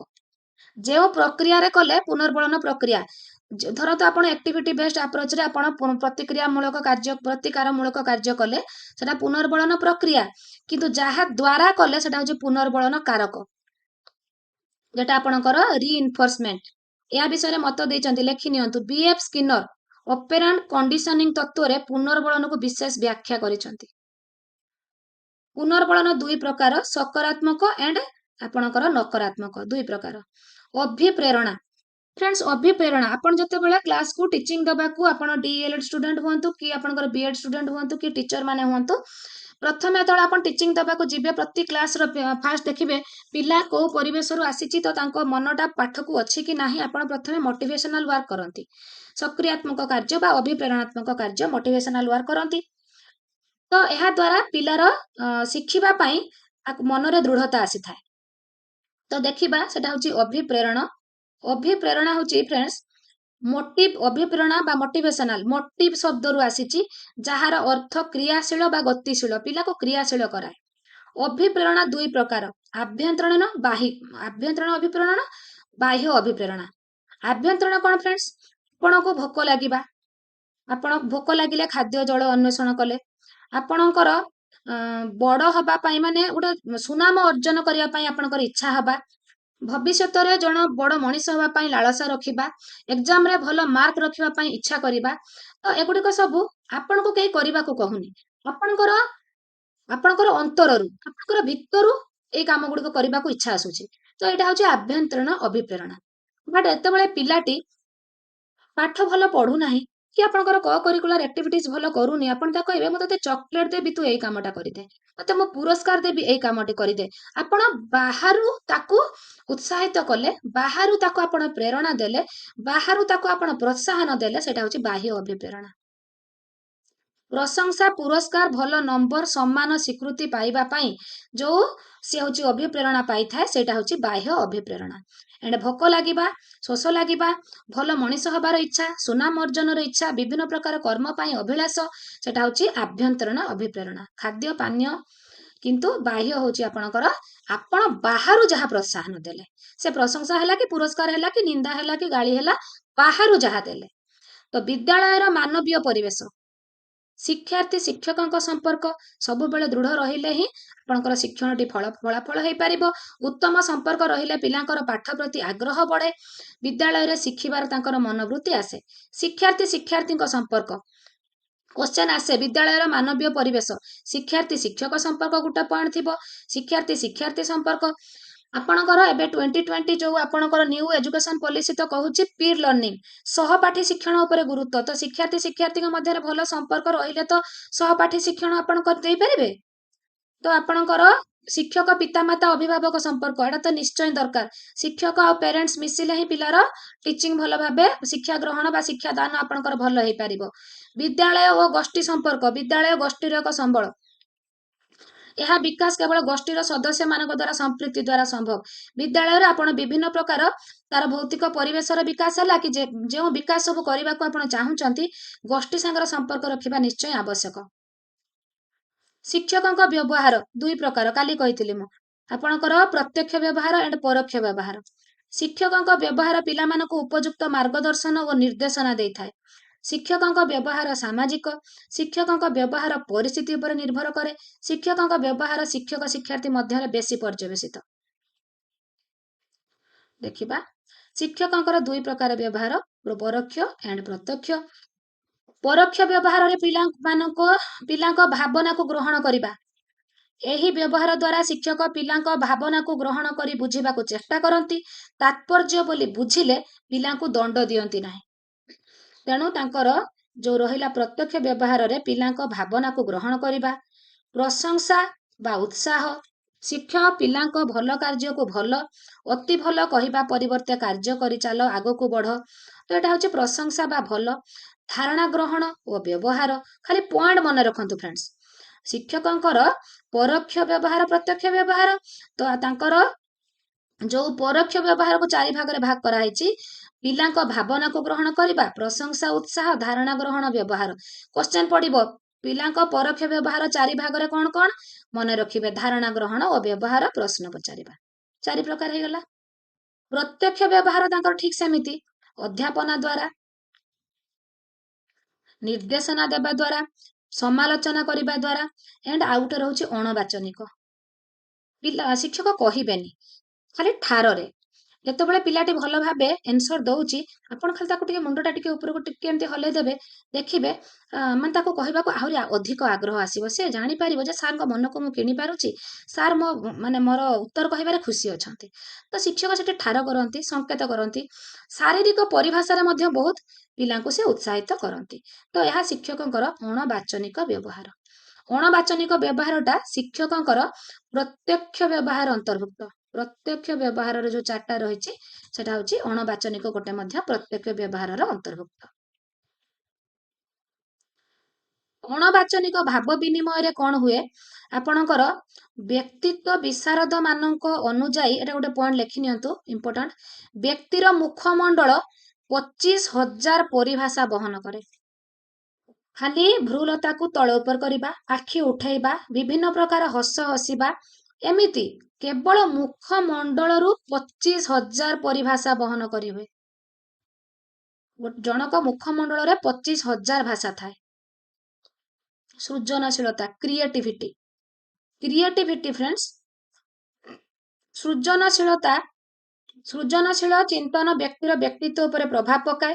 ସେମାନେ ଅଧିକ ବୁଦ୍ଧିଆ ଓ ମାନସିକ ଶକ୍ତି ସମ୍ପନ୍ନ। ବାକ୍ପଟୁତା, ମୌଳିକତା, ନମନୀୟତା, ସମଯୋଜନଶୀଳତା, ନୂତନତା, ଅନନ୍ୟତା, ଏଗୁଡିକ ସବୁ ଆପଣଙ୍କର ଯୋଉ ସୃଜନଶୀଳ ବ୍ୟକ୍ତିର ଗୁଣ। ଏଗୁଡିକ ସବୁ ତାର ଗୁଣ। ଦେଖିବା ସୃଜନଶୀଳ ଚିନ୍ତନର ପ୍ରତିବନ୍ଧକ। କଣ କଣ ଆପଣ କରୁଛନ୍ତି ବୋଲି ସେମାନେ ସୃଜନଶୀଳ ହେଇପାରୁନାହାନ୍ତି। ପିଲାଙ୍କ ପ୍ରତି ପ୍ରତିକୂଳ ମନୋବୃତ୍ତି। ସାଧାରଣତଃ ସୃଜନଶୀଳ ଛାତ୍ରଛାତ୍ରୀ ମାନେ ଅଧିକ ସମ୍ବେଦନଶୀଳ, ଲାଜକୁଳା, ଅଭିମାନୀ ସ୍ୱଭାବର ହୋଇଥିବାରୁ ସାମାନ୍ୟତମ ସମାଲୋଚନାକୁ ସେମାନେ ସହିପାରନ୍ତିନି। ଯଦି ଜଣେ ତାର ଗୋଟେ କ୍ରିଏଟିଭିଟିରେ କିଛି କହୁଛି, ଆପଣ ଯଦି ତାକୁ ଯଦି ଆହୁରି ଅଧିକ ଉତ୍ସାହିତ ନ କରିକି ତାକୁ ତା ଗୁଣ ବାଛିଦେବେ, ତାହେଲେ ତା ପ୍ରତି ଯଦି ପ୍ରତିକୂଳ ମନୋଭାବ ଦେଖେଇଦେବେ, ସେ ବସିଯିବ, ତାର କ୍ରିଏଟିଭିଟି ଭିତରେ ରହିଯିବ, ବାହାରକୁ ଆସିପାରିବ ନାହିଁ। ପଏଣ୍ଟ ଗୁଡିକ ମନେ ରଖିବେ। ପ୍ରଗତିଶୀଳତାର ଅଭାବ। ସମାଜରେ ବହୁ ଅଭିଭାବକ, ଶିକ୍ଷକ, ଶିକ୍ଷାବିତ୍ ରକ୍ଷଣଶୀଳ ମନୋଭାବ ସମ୍ପନ୍ନ। ସେମାନଙ୍କୁ ଆଗକୁ ବଢିବା ପାଇଁ ସୁଯୋଗ ସେମାନେ ସୃଷ୍ଟି କରନ୍ତି ନାହିଁ। ଅନମନୀୟ ପାଠ୍ୟକ୍ରମ। ବିଦ୍ୟାଳୟ ଶିକ୍ଷାର ପାଠ୍ୟକ୍ରମ ଅନମନୀୟ ହୋଇଥିବା ଯୋଗୁଁ ପିଲାମାନଙ୍କର ଆଶା ଆକାଂକ୍ଷା ଅଭିକ୍ଷମଣ ଅନୁଯାୟୀ ହୋଇଥିବାରୁ ଶିକ୍ଷାର୍ଥୀମାନେ ସୃଜନଶୀଳତାର ବିକାଶ ସାଧନ କରିପାରନ୍ତି ନାହିଁ। ମାନେ ଅନମନୀୟ ପାଠ୍ୟକ୍ରମ। ସୃଜନଶୀଳ କାର୍ଯ୍ୟକଳାପର ଅଭାବ, ଆପଣ ବିଦ୍ୟାଳୟ ସ୍ତରରେ ପିଲାଙ୍କୁ ବିଭିନ୍ନ କବିତା ଲେଖା କରିବାର ସୁଯୋଗ ସୃଷ୍ଟି କରିପାରୁନାହାନ୍ତି। ଆପଣ ସେଥିପାଇଁ ପ୍ରତି ଶନିବାର ଦିନ ବ୍ରେକ୍ ପରେ କୁହାଯାଉଛି କ୍ରିଏଟିଭିଟି ତାଙ୍କର ବଢ଼ାଇବା ପାଇଁ ଭାଷଣ, ଗୀତ, ଗପ, ଏବେ ଲାଇବ୍ରେରୀ ବହି ପଠନ ଏବେ ଯେଉଁ ବିଦ୍ୟାଳୟ ସ୍ତର ମାନଙ୍କର ଚାଲିଛି ପଢ଼ିବା ଗଢ଼ିବା ଓଡ଼ିଶା, ତ ସେଟା ଲାଇବ୍ରେରୀ ପିରିୟଡ଼ ମାନଙ୍କରେ ଅଧିକ କରେଇକି ପିଲାଙ୍କର ସୃଜନଶୀଳ ଦକ୍ଷତା ବଢ଼ାଇବା ପାଇଁ କାର୍ଯ୍ୟ କରାଯାଉଛି। ମୁକ୍ତ ପ୍ରକାଶକରଣର ଅଭାବ, ପିଲାମାନଙ୍କୁ ଏମିତି ସୁଯୋଗ ଦେବେ ଯେମାନେ ସେ ମୁକ୍ତ ଭାବରେ କହିପାରିବେ ତାଙ୍କ ମନର ଭାବକୁ। ଅଧିକ ଶିକ୍ଷାର୍ଥୀ ବିଶିଷ୍ଟ ଶ୍ରେଣୀ ଗୃହ ଥିଲେ ମଧ୍ୟ ପ୍ରତି ପିଲାଙ୍କୁ ଟଚ୍ କରିବା ଶିକ୍ଷକଙ୍କ ପକ୍ଷେ ସମ୍ଭବ ହେଉନାହିଁ। ତ୍ରୁଟିଯୁକ୍ତ ଶିକ୍ଷାଦାନ ପଦ୍ଧତି ହେଲେ ମଧ୍ୟ ପିଲାଙ୍କର ସୃଜନଶୀଳତା ବଢ଼େନି। ତ୍ରୁଟିଯୁକ୍ତ ଶିକ୍ଷାଦାନ ପଦ୍ଧତି ମଧ୍ୟ ପିଲାଙ୍କର ସୃଜନଶୀଳତାର ବାଧକ। ପ୍ରତିକୂଳ ଶିକ୍ଷକ ଛାତ୍ର ସମ୍ପର୍କ, ଆପଣଙ୍କର ଛାତ୍ର ସହିତ ସମ୍ପର୍କ ଭଲ ନଥିଲେ ତାର କ୍ରିଏଟିଭିଟି ଆପଣ ବାହାର କରିପାରିବେ ନାହିଁ। ପ୍ରତିକୂଳ ପରିବେଷ୍ଟନୀ, ପିଲାମାନଙ୍କ ପରିବାର, ବିଦ୍ୟାଳୟ, ସାମାଜିକ ପରିବେଷ୍ଟନୀ ଦ୍ୱନ୍ଦାତ୍ମକ ବା ନକାରାତ୍ମକ ହେଲେ ମଧ୍ୟ ପିଲା ସୃଜନଶୀଳ ହୋଇପାରିବନି। କଳ୍ପନା ଶକ୍ତିର ଅଭାବ, ଉପଯୁକ୍ତ ପାଠ୍ୟୋପକରଣର ଅଭାବ, ସହ ପାଠ୍ୟକ୍ରମ କାର୍ଯ୍ୟାବଳୀ ସଂଗଠନର ଅଭାବ, ତ୍ରୁଟିଯୁକ୍ତ ପରୀକ୍ଷା ପ୍ରଣାଳୀ, ସବୁଗୁଡ଼ିକ ସୃଜନଶୀଳତା ଆଗରେ ବାଧକ। ସୃଜନଶୀଳ ଚିନ୍ତନର ବିକାଶ ପାଇଁ ବିଦ୍ୟାଳୟ କାର୍ଯ୍ୟ, ବିଦ୍ୟାଳୟରେ କ'ଣ କରାଯିବ? ତାଙ୍କର ବହୁମୁଖୀ ଚିନ୍ତନ, କଳ୍ପନା ଶକ୍ତିର ବିକାଶ, ପ୍ରବୃତ୍ତିର ବିକାଶ କରିବା ପାଇଁ ସୁଯୋଗ ସୃଷ୍ଟି କରିବେ। ମାନସିକ ସ୍ୱାସ୍ଥ୍ୟର ସୁରକ୍ଷା ପାଇଁ ପଦକ୍ଷେପ ନେବେ। ପାଠ୍ୟକ୍ରମକୁ ନମନୀୟ ବହୁମୁଖୀ କରିବେ। ଏଇ ଯେଉଁ ପଏଣ୍ଟ କହୁଛି ଫ୍ରେଣ୍ଡସ୍, ମୋ ମନକୁ କହୁନି, ଏକ୍ଜାମରେ ଆସୁଛି। ସୃଜନଶୀଳ ଚିନ୍ତନର ବିକାଶ ପାଇଁ ବିଦ୍ୟାଳୟର କାର୍ଯ୍ୟକ୍ରମ, ଏଇ ପଏଣ୍ଟ ଗୁଡ଼ିକ ଦେଇଥିବ 3ଟି, ଗୋଟେ ଦେଇଥିବ ଉପରୋକ୍ତ ସମସ୍ତ ବାଛିକି ଆପଣଙ୍କୁ ଲେଖିବାକୁ ପଡ଼ିବ। ତ ମନେ ରଖନ୍ତୁ, ପାଠ୍ୟକ୍ରମକୁ ନମନୀୟ ବହୁମୁଖୀ କରିବା, ତାଙ୍କର ମାନସ ମନ୍ଥନ କରିବା ପାଇଁ ଏମିତି ଶିକ୍ଷାଦାନ ପଦ୍ଧତି ଆପଣ ନେବେ ଯେମିତି ତାଙ୍କର ମାଇଣ୍ଡଟା ବେଶୀ କାମ କରିବ। ସୃଜନଶୀଳ ଚିନ୍ତନର ବିକାଶ ନିମନ୍ତେ ବିଦ୍ୟାଳୟରେ ସ୍ୱତନ୍ତ୍ର କାର୍ଯ୍ୟକ୍ରମ କରିବେ। ବହୁମୁଖୀ ଚିନ୍ତନ ପାଇଁ ପିଲାମାନଙ୍କୁ ସମସ୍ୟା ସମାଧାନମୂଳକ କାର୍ଯ୍ୟ କରାଇବେ। ତାଙ୍କର କଳ୍ପନା ଶକ୍ତିର ବିକାଶ ପାଇଁ କବିତା ଲିଖନ, ଗଳ୍ପ ଲିଖନ, ରଚନା ଲିଖନ ଆଦି କାର୍ଯ୍ୟ ଉପରେ ଗୁରୁତ୍ୱ ଦେବେ। ସୃଜନାତ୍ମକ ଆତ୍ମପ୍ରକାଶ ପାଇଁ ମଧ୍ୟ ଗଳ୍ପ, କବିତା, ନୃତ୍ୟ, ଗୀତ, ଅଭିନୟ, ଚିତ୍ରାଙ୍କନ, କାବ୍ୟ ପରିବେଷଣ ଆଦି କାର୍ଯ୍ୟକ୍ରମର ଅଂଶଗ୍ରହଣ ପାଇଁ ସୁଯୋଗ ସୃଷ୍ଟି କରିବେ। ମାନସ ମନ୍ଥନ ପାଇଁ ସମସ୍ୟା ସମାଧାନମୂଳକ ପ୍ରଶ୍ନ ପରୀକ୍ଷଣ ଦିଆଯିବ। ଆସିଲେ ଭେରି ଇମ୍ପୋର୍ଟାଣ୍ଟ, ଏବେ ଆରମ୍ଭ ହେଲା ଆହୁରି ଇମ୍ପୋର୍ଟାଣ୍ଟ ଆପଣଙ୍କର ଇନକ୍ଲୁସିଭ ଏଜୁକେସନ, ଯୋଉଟା ଏବେ ବିଦ୍ୟାଳୟ ସ୍ତରରେ ଚାଲିଛି ଆପଣଙ୍କର ଅନ୍ତର୍ନିବେଶୀ ଶିକ୍ଷା। ଅନ୍ତର୍ନିବେଶୀ ଶିକ୍ଷା କହିଲେ ଫ୍ରେଣ୍ଡସ୍, ଯୋଉମାନେ ଟିଚର ଥିବେ ସେମାନେ inclusive education training last year ଦିଆଯାଇଥିଲା ନେଇଥିବେ। ତ ଏଇ ଇନକ୍ଲୁସିଭ ଏଜୁକେସନରେ ଫ୍ରେଣ୍ଡସ୍ କେବଳ ଯେ ଦିବ୍ୟାଙ୍ଗ ପିଲା ପଢିବେ ସେୟା ନୁହେଁ। ଆପଣଙ୍କର ଯୋଉ ବାଳକ ବାଳିକା ମାନଙ୍କ ମଧ୍ୟରେ ତାରତମ୍ୟ ଦେଖାଯାଉଛି, ଲିଙ୍ଗଗତ ତାରତମ୍ୟ, ସେମାନଙ୍କୁ ମଧ୍ୟ ସ୍ପେଶାଲ ଧ୍ୟାନ ଦିଆଯିବ। ଦିବ୍ୟାଙ୍ଗ ମାନଙ୍କୁ ବି ଦିଆଯିବ। ଯୋଉ SC/ST ପିଲାମାନେ ଅଛନ୍ତି ସେମାନଙ୍କୁ ମଧ୍ୟ ଦିଆଯିବ। ତ ସେଇଟା ହଉଛି ଇନକ୍ଲୁସିଭ ଏଜୁକେସନ। ତ କେମିତି ଇନକ୍ଲୁସିଭ ଏଜୁକେସନ ଦିଆଯିବ ଆମେ ଆଲୋଚନା କରିବା ପୂର୍ବରୁ ଆପଣଙ୍କୁ କହି ରଖେ, ପ୍ରଥମେ ଥିଲା ସ୍ୱତନ୍ତ୍ର ଶିକ୍ଷା, ସ୍ପେଶାଲ ଏଜୁକେସନ। ସ୍ପେଶାଲ ଏଜୁକେସନରେ କ'ଣ କରାଯାଉଥିଲା? ଆପଣଙ୍କର ପିଲାମାନଙ୍କ ପାଇଁ ସ୍ୱତନ୍ତ୍ର ବିଦ୍ୟାଳୟ ସ୍ଥାପନ କରାଯାଇଥିଲା, ସ୍ୱତନ୍ତ୍ର ଶିକ୍ଷକ ଥିଲେ, ସ୍ୱତନ୍ତ୍ର ପାଠ୍ୟକ୍ରମ ସେମାନଙ୍କ ପାଇଁ ଥିଲା। ତ ଏଇଟା ହଉଛି ସ୍ୱତନ୍ତ୍ର, ଯେଟା ସ୍ପେଶାଲ ଏଜୁକେସନ। ଊନବିଂଶ ଶତାବ୍ଦୀରେ ଆରମ୍ଭରେ ଭିନ୍ନକ୍ଷମ ପିଲାମାନଙ୍କର ଶିକ୍ଷା କ୍ଷେତ୍ରରେ ଏକ ନୂତନ ସୁଯୋଗର ଅୟମାରମ୍ଭ ହେଇଥିଲା। ଊନବିଂଶ ଶତାବ୍ଦୀ ପର୍ଯ୍ୟନ୍ତ ଭିନ୍ନକ୍ଷମ ପିଲାମାନଙ୍କୁ ପଢେଇବାକୁ ସୁଯୋଗ ଦିଆଯାଉନଥିଲା। ଫ୍ରେଣ୍ଡସ୍, ଏଠି ଆପଣମାନଙ୍କୁ ଗୋଟେ କଥା କହି ରଖେ, ଭିନ୍ନକ୍ଷମ ହଉଛି ଫ୍ରେଣ୍ଡସ୍, କହୁଛନ୍ତି ଭିନ୍ନକ୍ଷମ ହଉଛି ସେମାନେ ଭିନ୍ନ ପ୍ରକାରେ ସକ୍ଷମ। ଭିନ୍ନକ୍ଷମ ହଉଛି ସେମାନେ ଭିନ୍ନ ପ୍ରକାର ସକ୍ଷମ। ଜଣଙ୍କର ଯଦି ଆଖିରେ ପ୍ରୋବ୍ଲେମ ଅଛି ତ ସେ ଭଲ ଗୀତ ଗାଇ ପାରୁଛି। ଯଦି ଦେଖିବେ ଜଣେ ଜଣେ ଗୋଡ଼ ନଥିବ ସେମାନେ ହାତରେ ଚାଲୁଛନ୍ତି, ଡ୍ୟାନ୍ସ ବି କରୁଛନ୍ତି, ବଡ଼ ବଡ଼ ଡ୍ୟାନ୍ସର ହେଇଯାଉଛନ୍ତି। ଏଣେ ଦେଖିବେ ଏବେ ୟୁଟ୍ୟୁବରେ ମାନେ ଗୋଡ଼ ନାହିଁ ଦିଟା ତ ସେମାନେ ପୁରା ବଡି ବିଲ୍ଡିଂ କରୁଛନ୍ତି, ଏଣ୍ଡ ବିଭିନ୍ନ ପ୍ରକାର ଆକ୍ଟିଭିଟି କରୁଛନ୍ତି ଯାହାବି ଆମେ କରିପାରିବାନି। ତ ସେଥିପାଇଁ କୁହାଯାଉଛି ସେମାନେ ଭିନ୍ନ ଭାବରେ ସକ୍ଷମ। ଭିନ୍ନକ୍ଷମର ଅର୍ଥ ହେଲା ଭିନ୍ନ ଭାବରେ ସକ୍ଷମ। ତ ସେମାନେ ହେଲେ ଡିଫରେଣ୍ଟଲି ଏବୁଲ୍ଡ। ତ ଊନବିଂଶ ଶତାବ୍ଦୀରେ ଷ୍ଟାର୍ଟ ହେଇଥିଲା। 1884 ମସିହାରେ ବମ୍ବେ ଠାରେ जोटा वर्तमान रो मुंबई श्रवण बाधित पिलामानंक पई आपणकर गोटे स्वतंत्र विद्यालय स्थापन होता 1884 बॉम्बे ठारे श्रवण बाधित विद्यालय 1887 अमृतसर ठारे दृष्टिहीन मानक पई विद्यालय स्थापन करागला एटा प्रथमे मन रखिबे 2000 मसिया सुधा फ्रेंड्स कोन करागला 2000 मसिया सुधा एही संख्या वृद्धि पाई 3000 रु अधिक होइतिला एही विद्यालय गुड़िकर विशेषत्व आपणकर भिन्नक्षम पिलांक पई गोटे प्रकार स्वतंत्र विद्यालय रहिला प्रत्येक श्रेणी रे अति बेसी रे 10 रु 12 जन पिला रहिले आपणकर स्पेशल एजुकेशन रे 10 रु 12 जन पिला पढ़ंती किंतु आपणकर जो इंटीग्रेटेड एजुकेशन मु या पर पढ़ेबी सेठी गोटे श्रेणी रे 8 रु 10 जन पिला या पर देखिबा तो जातीय शिक्षा नीति 1986 रे कहा जायछि अधिक अक्षम पिलामानकर शिक्षा निमंते प्रत्येक जिल्ला रे आवासिक स्वतंत्र विद्यालय खोला जिबा आवश्यक जदियो 1986 मसिया शिक्षा नीति परे स्वतंत्र विद्यालय स्थापन करा गला किंतु ग्रामांचल रे रहुथुबा 70% आपणकर दिव्यांग पिला शिक्षारु वंचित लाभ करथिले बुझी पाले फ्रेंड्स 1886 बेलू जिले में आवासिक स्वतंत्र विद्यालय खोल जीवार आवश्यकता है पदक्षेप भी निया गला खोला भी गला किंतु ग्रामांचल 70% पिला पढ़ी पारे ना एटा हला स्वतंत्र देन आसीबा इंटीग्रेटेड एजुकेशन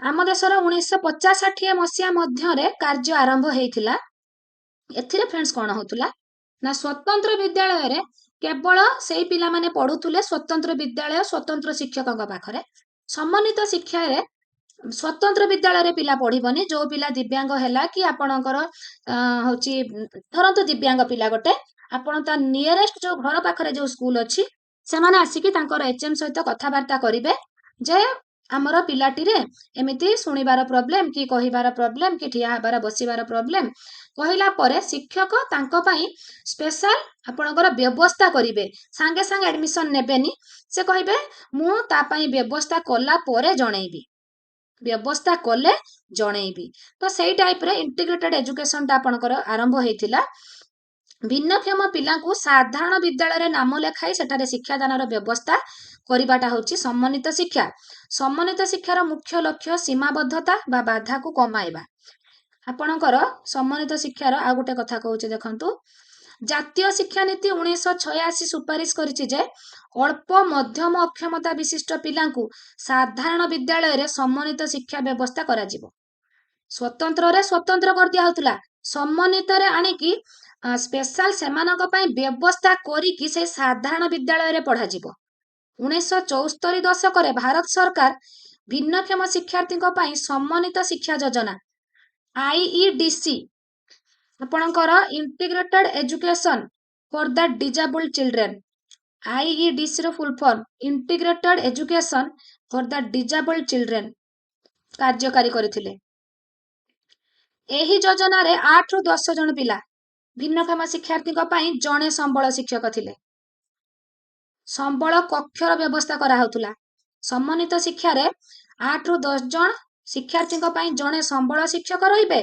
संबळ रूम भी समान पई स्पेशल करा जाउतुला बट आपणकर इनक्लूसिव एजुकेशन रेफरेंस कोन हैला देखिबा inclusive education totally different from integrated and special education आपणकर स्पेशल एजुकेशन रे कोन होतुला स्वतंत्र विद्यालय स्वतंत्र शिक्षक स्वतंत्र सब स्वतंत्र किंतु पाठ्यक्रम भी स्वतंत्र बट सम्मानित शिक्षा रे घर पाखर विद्यालय रे पढ़िबो विद्यालय साधारण किंतु ता पई संबळ शिक्षक रहिबे संबळ श्रेणी गृह रहिबो ता पई स्पेशल व्यवस्था करा हबो बट अंतर्निवेशी शिक्षा रे किछि बाधकता नाही पिलाटी ता घर पाख विद्यालय को आसीबो किछि भी ता पई स्पेशल व्यवस्थार आवश्यक नाही साधारण विद्यालय साधारण शिक्षक पढ़ेबे साधारण श्रेणी गृह रे साधारण पिलांक सहित पढ़िबो दिस इज इनक्लूसिव एजुकेशन बुझी पारथिबे निश्चय फ्रेंड्स सम्मानित स्वतंत्र तो संपूर्ण स्वतंत्र सम्मानित रे ता पई स्वतंत्र व्यवस्था करा जाउथुला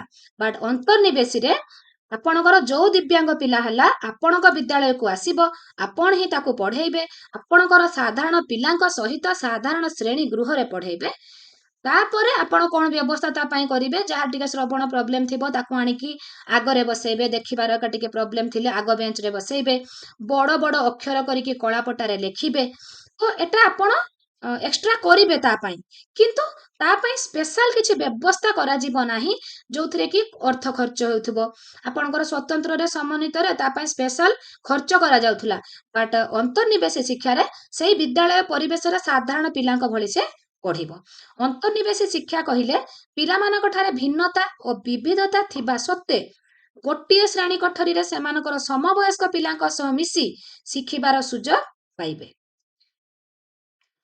तापरे देखिबा भिन्नक्षम पिलांक पई अंतर्निवेशी शिक्षार आवश्यकता एठी गोटे दउछि आपणकर यूनेस्को यूनेस्को 1994 मसीह सालमानका ठारे आयोजित world conference on special needs education रे अंतर्निवेशी शिक्षा को गुरुत्व दिया जिबा परे समग्र विश्व रे भिन्नक्षम शिशु मानकर शिक्षा को नूतन दिग प्रदान करथिला एटा टिके लेखि नेबे फ्रेंड्स बहुत इंपोर्टेंट अछि यूनेस्को द्वारा 1994 रे सालमान का ठारे आयोजित world conference on special needs education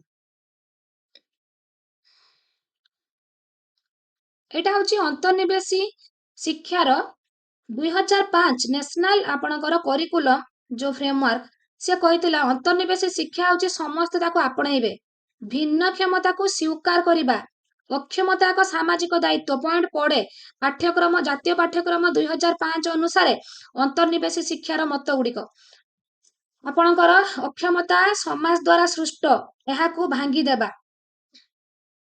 शारीरिक सामाजिक मनोवृत्ति द्वारा प्रतिबंधक को दूर करबा एटा को टिके स्क्रीनशॉट करि नियंतु फ्रेंड्स देखौ छी आपन को तो ए जो अंतर्निवेशी शिक्षा कथा कहिला फ्रेंड्स देखंतु आपणकर what is all in education समस्त एजुकेशन सेटा होची अंतर्निवेशी शिक्षा कहूची all in education helps education institutions globally to become inclusive work and learning place आपणकर who is the father of inclusive education रो फादर किए Maria Montessori and Ovide Decroly आपणकर Maria Montessori and Ovide Decroly ए दी जन हेले father of inclusive education तो inclusive education रो जो आपणकर डिजेबिलिटी गुडिक अछि आपणकर आरपीडब्ल्यूडी एक्ट 2016 अनुसार 21 प्रकार डिजेबिलिटी अछि आरपीडब्ल्यूडी एक्ट रो फुल फॉर्म लेखि नियंतु right of person with disability RPWD right of person with disability से कहूची 21 प्रकार रो आपणकर डिजेबिलिटी रहिछि तो ये टिके आउ टिके मु आहुरी कन्फर्म कर दिए सम्मानित शिक्षा व्यवस्था अंतर्निवेशी इंटीग्रेटेड आउ इनक्लूसिव आउ टिके कहि दउची सम्मानित शिक्षा व्यवस्था आउ अंतर्निवेशी शिक्षा व्यवस्था आपनको समान लागिले मध्य पार्थक्य रहिछि एथिरे आपनकर इंटीग्रेटेड रे शिक्षार्थी को प्रस्तुत करि सारिबा पोरे जाई कि पिलांकर नाम लेखा जाउथला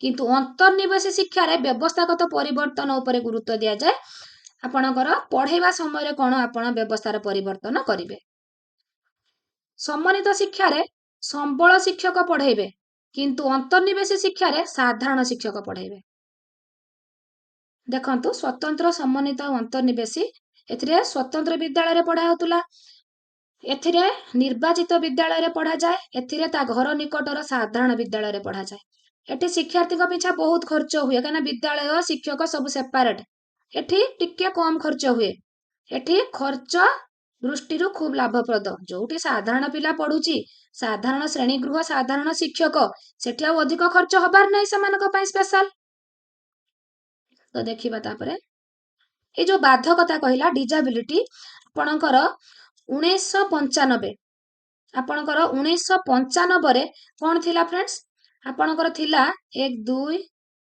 7टी डिजेबिलिटी थिला केतरा 7टा कौन कौन थिला देखिबा 1995 रे कहउतला दृष्टिहीनता स्वल्प दृष्टि संपन्न कुष्ठ रोगरु आरोग्य लाभ करिथिबा व्यक्ति श्रवण बाधित चलन अक्षमता मानसिक अनग्रसर मानसिक असुस्थता 7टी थिला 1995 रे 1999 जातीय ट्रस्ट अधिनियम रो आउ 4 प्रकार कहा गला कोन स्वपरायणता मस्तिष्क पक्षाघात ମାନସିକ ଅନଗ୍ରସର, ବହୁବିଧ ଅକ୍ଷମତା। ମିଶି କେତେ ହେଲା? 1995ର 7ଟା, 1999ର 4ଟା, 11ଟା ଟୋଟାଲ ହେଲା ନା? କିନ୍ତୁ 10ଟା କୁହାଯାଏ। କାହିଁକି 10ଟା କୁହାଯାଏ ଫ୍ରେଣ୍ଡସ୍? ଏଠି ବି ମାନସିକ ଅନଗ୍ରସର, ଏଠି ବି ମାନସିକ ଅନଗ୍ରସର। ଆମେ ଗୋଟେ ଧରିବା। ତ ଟୋଟାଲ 7ଟି ଡିଜାବିଲିଟି କଥା 1999 ସୁଦ୍ଧା କୁହାଯାଉଥିଲା। କିନ୍ତୁ 2016 ଆପଣଙ୍କର RPWD ଆକ୍ଟ ଅନୁସାରେ ଏବେ କୁହାଯାଉଛି 21 ପ୍ରକାର ଡିଜାବିଲିଟି। ଶ୍ରବଣ ବାଧିତ ପିଲା ଓ ଶିକ୍ଷକଙ୍କ ମଧ୍ୟରେ ଦୂରତା 3ରୁ 4 ଫୁଟରୁ ଅଧିକ ହେବା ଉଚିତ ନୁହେଁ। Very very important question.